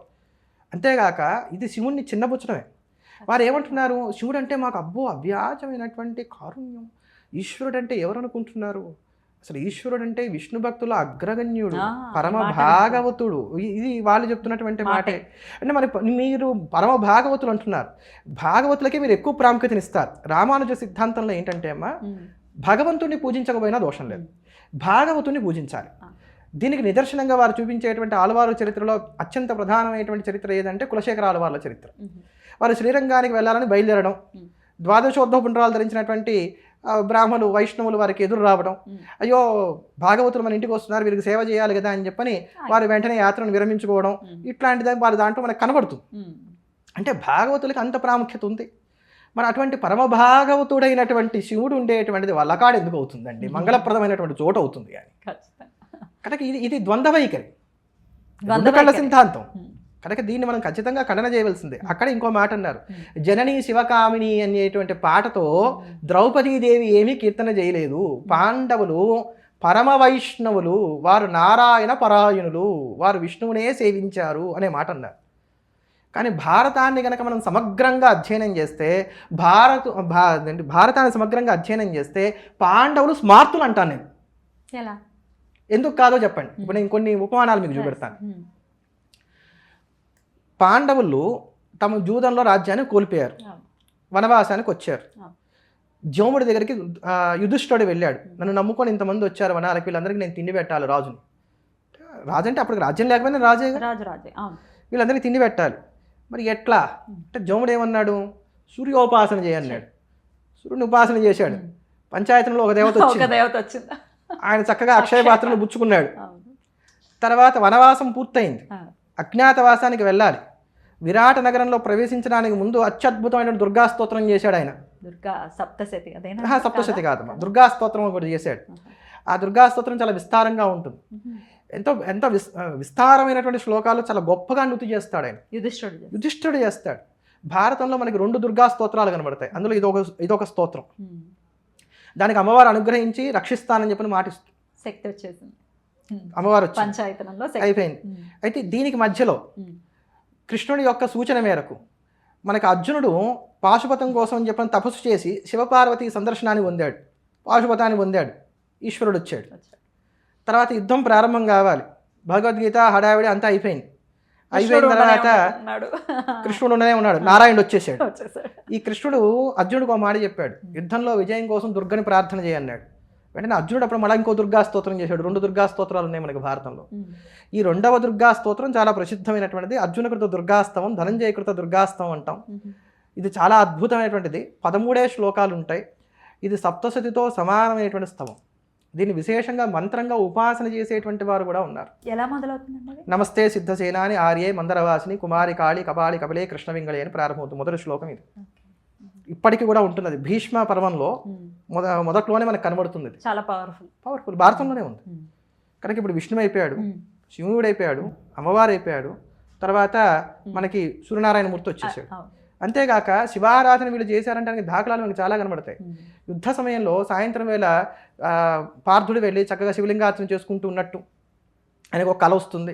అది కళ కాదని చెప్పిన తర్వాత కృష్ణ పరమాత్మ చెప్పడం, నీ సూక్ష్మ శరీరాన్ని ఆయన తీసుకుని కైలాసానికి వెళ్ళడం, అక్కడ శివదర్శనం చేయడం, ఇవన్నీ అయిన తర్వాత యుద్ధం అంతా అయిపోయింది. ఈ పాపం యుధిష్ఠుడు బాధపడుతున్నాడు, నా వల్ల ఇంత పాతకం జరిగింది, ఇది పోవాలి ఇవన్నీ అని అనుకుంటున్నాడు. వ్యాస భగవానుడు వచ్చాడు, ఆయన ఇది పాతకం కాదని చెప్పాడు. అంతా అయింది. అయితే నీ చిత్తశాంతి కోసం ఒక పని చేయి, అశ్వమేధం చేయన్నాడు. కోశాగారం కాడి ఏముందని అక్కడ మొత్తం అంతా అయిపోయింది, యుద్ధం అయిపోయేదానికి. మరి ఎట్లా డబ్బు ఎక్కడి నుంచి వస్తుంది? అపరిమితమైన సంపద కావాలి కదా. హిమాలయాలో పలానా చోటు ఉంది, వెళ్ళి తెచ్చుకోని చెప్పాడు. అది తెచ్చుకోవాలంటే దానికి గుషకులు కాపలాగా ఉంటారు, అది దానికి శివానుగ్రహం కావాలి. అంటే అప్పుడు భీముడు అంటాడు, మనం నిత్యం శివ పూజ చేస్తున్నాం కదా, శివుడు మనం త్వరగా అనుగ్రహిస్తున్నాడు అన్నాడు. అంటే అప్పుడు వీళ్ళు ఏం చేశారు? శివ పూజ. కనుక వీళ్ళు శుద్ధ వైష్ణవులు అంటానికి లేదు. ఇంకా విచిత్రమైనటువంటి విషయం ఏంటంటే ఈ జననీ శివకామిని అనే పాట రాసిన కూడా వైష్ణవుడు. శుద్ధ వైష్ణవులు అయితే ఇలా ఉంటారన్నమాట. అంతే కదండి, అభేదంగా ఉంటారు. వైష్ణవులలో వాళ్ళు ఏమని సంబోధించుకుంటారు చెప్పండి? అడియేన్ రామానుజ దాసన్ లేదా అడియేన్. చివరిలో కూడా రామానుజ దాస, ఏదో దాస శబ్దాన్ని పెట్టుకుంటారు. దాస శబ్ద ఎందుకు పెట్టుకుంటారు చెప్పండి? అహంకారం తలెత్తకుండా ఉండటానికి, ఎప్పటికీ వినయంగా వినమ్రంగా ఉండటానికి అది సంకేతం. బ్రాహ్మణులకి చాలామంది అనుకుంటారు, మీరు చివరిలో శర్మ పెట్టుకున్నారని అంటారు. శర్మ అంటే ఏమిటి చెప్పండి? శాశ్వతమైనటువంటి సుఖం. శర్మదా, అమ్మవారి సహస్రనామంలో ఒక నామం అది శర్మదా. ఈ శాశ్వతమైనటువంటి సుఖం ఏమిటి? మోక్షమే. కనుక నువ్వు అనుభవించవలసినటువంటి జీవితం, నీకు కలిగినటువంటి ఈ జన్మ ఏదైతే ఉందో అది నువ్వు శిష్ణోదర పరాయణత్వాన్ని కలిగి ఉండటానికి కాదు, తపస్సు చేసి మోక్షాన్ని పొందడానికి అని చెప్పని అగ్రవర్ణంలో నువ్వు జన్మించావు, జాగ్రత్త అని చేసేటువంటి హెచ్చరిక శర్మ అనేటువంటిది. అంతేగా అవి అట్లా ఆ శబ్దాన్ని, ఆ సంబోధనని మనం జాగ్రత్తగా పట్టుకోవాలి. కానీ శుద్ధ వైష్ణవంలో నైత్యానుసంధానం అనేది ఒకటి ఉంటుంది. దేవుడు గొప్ప, నేను చాలా అల్పుణ్ణి, లేదా నువ్వు చాలా గొప్పవాడివి, నేను చాలా అల్పుణ్ణి, నా వల్ల ఎవరు కూడా ప్రమాదవశాత్తు కూడా కలత చెందకూడదు అనేది వాళ్ళలో ఉండేటువంటి చాలా అద్భుతమైనటువంటి అంశం. కానీ ఇప్పుడు అవన్నీ కూడా కలరాచింది ఎవరు? లుప్తం అవుతున్నాయి కదా. ఇప్పుడు అసలు ఇవన్నీ కలరాచింది ఎవరు? ఆహా, ఇవన్నీ కూడా లోకానికి వారి ఫాలోవర్స్కి చెప్పవలసిన వారే ఇలా చేస్తున్నారు. ఆహా, అలా చేస్తున్నారు. దాస అన్న మాట వచ్చింది కాబట్టి అడుగుతున్నటువంటి ప్రశ్న అండి. వైష్ణవుల్లో ప్రధానంగా ఉండేది కృష్ణ పరమాత్మకి లేకపోతే విష్ణువుకి దాసుడుగానే ఉండిపోతారు తప్ప ఆయనలో ఐక్యమయ్యే పరిస్థితి ఉండదు అని అంటారు. శైవంలో చూస్తే ఖచ్చితంగా స్వామివారిలో అంటే ఐక్యం అక్కడ వారికి ఏంటంటే ఇక్కడ మీకు సమానత్వం ముందు మీరు ఆయన సమతామూర్తి అన్నారు కదా, అసలు సమానత్వం అనేది అసలు వైష్ణవంలో ఉందో లేదో కూడా మనం ఒక మాట చెప్పుకుని దీన్ని కూడా నేను సమానం చెప్తాను. తెంగళై వడగలై అందులో 2 సంప్రదాయాలు ఉన్నాయి. అంటే వాళ్ళకి నామం పెట్టుకునేటువంటి విషయంలో వివాదాలు ఉన్నాయి, వివాదాలు ఉన్నాయి, విభేదాలు ఉన్నాయి. ఇప్పుడు సమానత్వం ఉన్నట్టా లేనట్టా? మరి సమతామూర్తి ఎలా?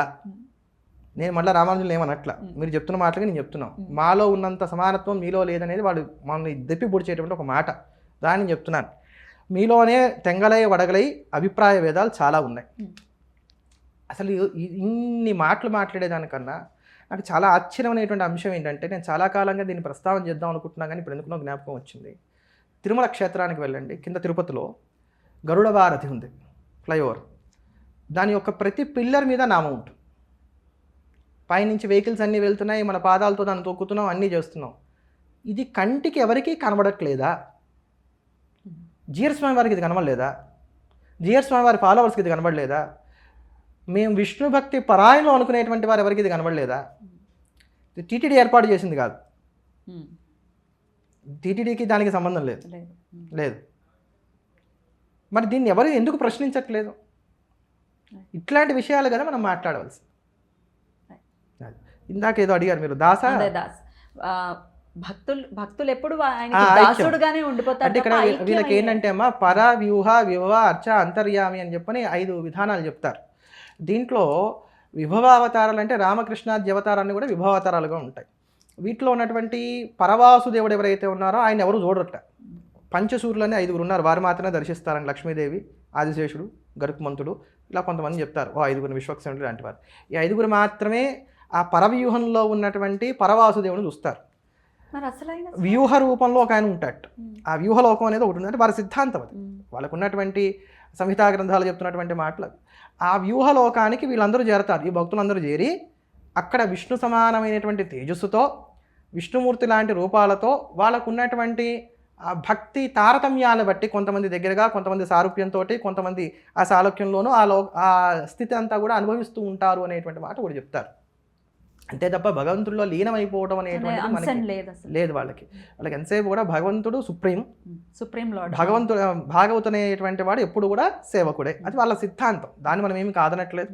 అది కూడా ఒక అమోఘమైనటువంటి అంశమే, మంచిదే. భగవంతుడు గొప్పవాడు, నేను అనుకోవడం కూడా తప్పేమీ కాదు. అయితే ఇంకొక విషయం అండి, మేము ప్రతి దాన్ని యాక్సెప్ట్ చేస్తామనే మాటలు కూడా మనం స్వామివారి మాటల్లో వింటూ ఉంటాం. బీబీ నాంచారమ్మ అంశాన్ని ఒకవేళ మనం తీసుకుంటే అపర భక్తురాలు, ఇంక అందులో ఏమీ సందేహం లేదు, దాన్ని ఆమోదించాల్సినటువంటి అంశమే. కాకపోతే సమ్మక్క సారలమ్మని మాత్రం మేము యాక్సెప్ట్ చేయము అంటూ కూడా వ్యాఖ్యలు చేయటం ఎంతవరకు సమంజసం? అది మీరు చెప్పేశారు, అంటే మీ మాటలో తెలిసిపోతుంది. అసలు బీబీ నాంచార్య కథ ఉందా లేదా అనేటువంటి దాని మీద కూడా చాలా మీమాంస ఉంది. సరే, అయితే ఉన్నది అని మనం కొంతసేపు అనుకుందాం. గుడి ఉండటం అది ఉన్నాయి, అంటే దాని తర్వాత ఏదో ఏర్పాటు చేశారు తురుష్కుల నుంచి ఆలయ రక్షణ కోసం అనేటువంటి ఒక వాదన కూడా ఉంది. వాదాలు రకరకాలు కదమ్మా, ఎందుకంటే చరిత్ర అది ఎప్పటి నుంచో ఉన్నట్టు. శాస్త్రము అనేది కాదు, ఇది చరిత్రకి సంబంధించింది, శాస్త్రానికి సంబంధించింది. కనుక చరిత్రలో ఇది ఎంతవరకు ఉన్నది అనేది చాలా అభిప్రాయ భేదాలు ఉన్నాయి. చరిత్రకారుల్లోనే దీంట్లో చాలా అభిప్రాయ భేదాలు ఉన్నాయి. అయితే సరే, ఆ అభిప్రాయ భేదాల జోలికి నేను పోవట్లేదు, ఉన్నదనే భావన చేద్దాం. తప్పేమి లేదు, ఉన్నది అనుకుంటే తప్పు లేదు. ఎందుకంటే ఇప్పుడు ఒక తురుష్క కులంలో పుట్టి ఆవిడ శ్రీమన్నారాయణుని సేవించి పరమ భక్తురాలుగా ఉండటానికి ఇష్టపడి భక్తురాలుగా మారింది, భగవంతుని చేరుకుంది అని అంటే మనం అందరం కూడా హర్షించదగినటువంటి విషయం కనుక. భార్యగా కూడా మారింది అనే ఆయనలో ఐక్యమైంది అని అందుకని చెప్పని ఆవిడ యొక్క భార్యగా వీళ్ళు భావన చేస్తున్నారు. అందుకని నాచ్యార్ అనేటువంటి పేరు పెట్టి భావన చేస్తున్నారు. ఆవిడకు ఒక సన్నిధిని కూడా ఏర్పాటు చేశారు మేల్కోట్లో. ఆవిడకి ఒక సన్నిధి కూడా ఏర్పాటు చేశారు. అయితే తురుష్కుల్ని మేము కలిపేసుకుంటాం, మా యొక్క సనాతన ధర్మంలోకి వాళ్ళని లాక్కొచ్చేసుకుంటాం, సంతోషమే, ఎవరు వస్తామన్నా మనం కాదనేది లేదు. ఈ సందర్భంలో ఒక మాట చెప్పారు. సచ్చిదానంద శివాభినవ నృసింహ భారతీ స్వామివారు ఒక మహాత్ములు శృంగేరి పీఠాన్ని ఆరోహణ చేసినటువంటి వారు. ఇప్పుడున్నటువంటి స్వామివారు భారతీర్థ స్వామివారు, వారి గురుగారు విద్యాతీర్థ స్వామివారు, వారి గురుగారు చంద్రశేఖర భారతీ స్వామివారు, వారి గురువారు ఈ సచ్చిదానంద శివాభినవ నృసింహ భారతీ స్వామి వారి వీరే ఇప్పుడు మనం చూస్తున్నటువంటి కాలడీ క్షేత్రాన్ని కనుగొని అక్కడ ఆలయ నిర్మాణం చేసి ఇక్కడే శంకర భగవత్పాదులు ప్రభవించారని మనకు చెప్పినటువంటి మహాత్ములు. వారు ఒక ఇది చెప్తారు ఏంటంటే, వారు దీని గురించి ఒక మాట చెప్తూ ఏమంటారంటే గనక, ఎవరైనా సరే ఇతర మతాల్లోకి వెళ్ళిపోయారు, వాళ్ళు తిరిగి మన మతంలోకి రావాలి అనుకుంటే దానికి ఏంటి విధానం ఒకటి. రెండవది, అసలు జన్మతహానే ఇతర మతాల్లో జన్మించిన వాళ్ళు మన మతంలోకి రావాలనుకుంటున్నారు, దానికి విధానం ఏమిటి అంటే వారు ఒక మాట చెప్పారు. దాంట్లో ఇతర మతాల్లోనే జన్మించి, ఏ మతం అన్నా కావచ్చు, ఇతర మతాల్లో జన్మించి మన మతంలోకి రావాలనుకుంటే దానికి ఏ విధానం అక్కర్లేదు, వచ్చేయడమే. ఎందుకు అని అంటే ప్రపంచం అంతా సనాతన ధర్మమే, నేను సనాతన ధర్మానికి చెందని వాడని అనే భావన అతను అనుకుంటున్నాడు, కానీ అందరూ సనాతన ధర్మీయులే. అంటే ఒక క్రైస్తవుడు నేను క్రైస్తవుని అనుకుంటున్నాడు, కానీ వాస్తవానికి అతను సనాతన ధర్మానికి సంబంధించిన వాడే. ఒక తురుష్కుడు పురాతనమైంది, ఎలాంటి నుంచో ఉన్నది. క్రీస్తు నుంచి క్రైస్తవం వచ్చిందని వీళ్ళు చెప్తున్నారు, లేదా ఆయన తర్వాత కొంతకాలం నుంచి వచ్చిందని చెప్పుకుంటున్నారు, ఏదో ఇంకో ప్రవక్త నుంచి ఈ మతం వచ్చిందని చెప్పుకుంటున్నారు. కానీ ఈ సనాతన ధర్మం ఎప్పటి నుంచి ఉంది అంటే ఈ ప్రవక్తలు ఎవరు కూడా పుట్టక ముందు నుంచి ఉంది. అందుకని అందరూ సనాతన ధర్మానికి సంబంధించిన వారే నాయన. వారు ఇప్పటికి ఆ సత్యాన్ని గ్రహించినటువంటి వారే, వారు పుణ్యాలు ఇప్పుడు పండి దీంట్లోకి రావాలనుకుంటున్నారు కనుక ఇక దానికి ఏం అక్కరా, వాళ్ళు సనాతన ధర్మానికి సంబంధించిన వారే అని చెప్పారు. కనుక ఎవరన్నా ఈ ధర్మంలోకి వచ్చేయాలనుకుంటే వచ్చేయచ్చు. నదులన్నీ సముద్రంలో కలిసినట్టుగా ఈ ధర్మంలో అందరూ కలిసిపోవచ్చు, ఏం అభ్యంతరం లేదు. కానీ అటువంటి విధర్మీయురాలైనటువంటి బివి నాచ్యార్ని అంగీకరించినటువంటి మీరు సమ్మక్కాసారని మరి ఎందుకు గౌరవించట్లేదు, లేదా వారిని ఎందుకు అంగీకరించలేకపోతున్నారు అనేది నాకు ఆశ్చర్యకరమైనటువంటి అంశం. గౌరవించకపోయినా పర్వాలా, అంగీకరించలేకపోవడం అనేది ఆశ్చర్యకరమైనటువంటి అంశం, శోచనీయం. ఎందుకంటే మన ధర్మానికి సంబంధించినటువంటి వారు రాయిని రప్పని కూడా భగవంతుడిగా భావన చేసేటువంటి మనం ఒక వారిద్దరిలో దేవీ తేజస్సు ఉంది అని చెప్పిన మనం భావన చేసి వారిని వనదేవతలుగా కొలిస్తే నష్టం ఏం లేదు కదా, లేదు కదా. అంతే. నిజంగానే అది కాదు అనుకున్నట్లయితే ఇంతకాలం ఇన్ని పీఠాలు వర్ధిల్లుతున్నటువంటి ఈ దివ్య దేశంలో ఒక్కళ్ళన్నా ఖండన చేయకుండా ఉండేవాళ్ళండి. సనాతన వైదిక పీఠాలలో అది స్మార్తం కావచ్చు, వైష్ణవం కావచ్చు, ద్వైతం కావచ్చు, విశిష్టాద్వైతం కావచ్చు, అద్వైతం కావచ్చు, ఒక్కళ్ళన్నా సనాతన వైదిక పీఠాల్లో ఉన్నటువంటి వారు ఖండన చేసినటువంటి వారు ఉన్నారా? వందల సంవత్సరాలుగా ఆ సాంప్రదాయం కొనసాగుతోంది. దాన్ని బట్టే దాన్ని అందరూ ఆమోదించారని తెలుస్తాం. అందరూ ఆమోదించినా మేము ఆమోదించాం. నేను చెప్తున్నా, ఇది మాకంటూ ఒక ప్రత్యేక సిద్ధాంతం ఉంది, మాకంటూ ఒక ప్రత్యేక చరిత్ర ఉంది, మేమేదనుకుంటే అదే చరిత్ర, మేమేదనుకుంటే అదే సిద్ధాంతం. కనుక వివాదాలు రాజేసి లోకంలో అన్రెస్ట్ క్రియేట్ చేయడం కన్నా అందరినీ సమైక్యపరిచి ఒక తాటి మీదకి నడిపించవలసినటువంటి గురుతర బాధ్యత కలిగినటువంటి చిన్నజీవ స్వామి వారు ఇప్పటికైనా సరే వివాదాలకు దూరంగా ఉంటూ, ముఖ్యంగా స్మార్తుల యొక్క మనోభావాలు దెబ్బతినేటువంటి విధంగా, అసలు శంకరాచార్యుల వారిని హైజాక్ చేసుకునేటువంటి విధంగా వారు చేసినటువంటి వ్యాఖ్యలు ఏవైతే ఉన్నాయో, స్మార్తాన్ని అసలు ఎత్తివేయడానికి కానీ వారు చేసినటువంటి ఎత్తుగడ ఏదైతే ఉందో దాన్ని మేము పూర్తిగా ఖండన చేస్తూ ఈ వ్యాఖ్యలు వారి వెనక్కి తీసుకోవాలి, ఉపసంహరించుకోవాలి, లేదా ఇప్పుడు మేము ఎలా అయితే ప్రమాణాలు చూపించామో దానికి అట్లా వారి గ్రంథ ప్రమాణాన్ని, చరిత్ర ప్రమాణాలని వారు చూపించాలని చెప్పని మేము అన్ని సవినయంగా విన్నపం చేసుకుంటున్నాం. ఇప్పటికైనా ఇటువంటి వివాదాలకు దూరంగా ఉంటూ అందరినీ రామానుజ సిద్ధాంతం వైపు వారు నమ్ముకున్నటువంటి సిద్ధాంతం అది కనుక దాని వైపు నడిపిస్తూ భగవంతుడి యొక్క కళా కాలక్షేపాలన్నీ కూడా అందరితోనూ చేయిస్తూ ఆ భాగవతాన్ని చక్కగా అందరికీ కూడా సప్రమాణంగా చెప్తూ, రామాయణాన్ని చెప్తూ, వాటన్ని కూడా వివరిస్తూ, అందులో ఉండేటువంటి ధర్మ సూక్ష్మాలు వివరిస్తూ, పెడత్రోవలో ఉన్నటువంటి వారిని సన్మార్గంలోకి తీసుకొచ్చేటువంటి వారి అసలైనటువంటి బాధ్యత ఏదైతే ఉందో దాన్ని వారు ఇప్పటికన్నా నిర్వహిస్తారని చెప్పని భావిస్తున్నాను. అలా ఉండాలని చెప్పని కోరుకుంటున్నాను. ఈ వ్యాఖ్యలు ఖచ్చితంగా వారు వెనక్కి తీసుకుంటే మాత్రం మేము అందరం సంతోషపడతాం. ఖచ్చితంగా. సమయం ఇచ్చినందుకు కృతజ్ఞతలండి. నమస్కారం. నమస్తే.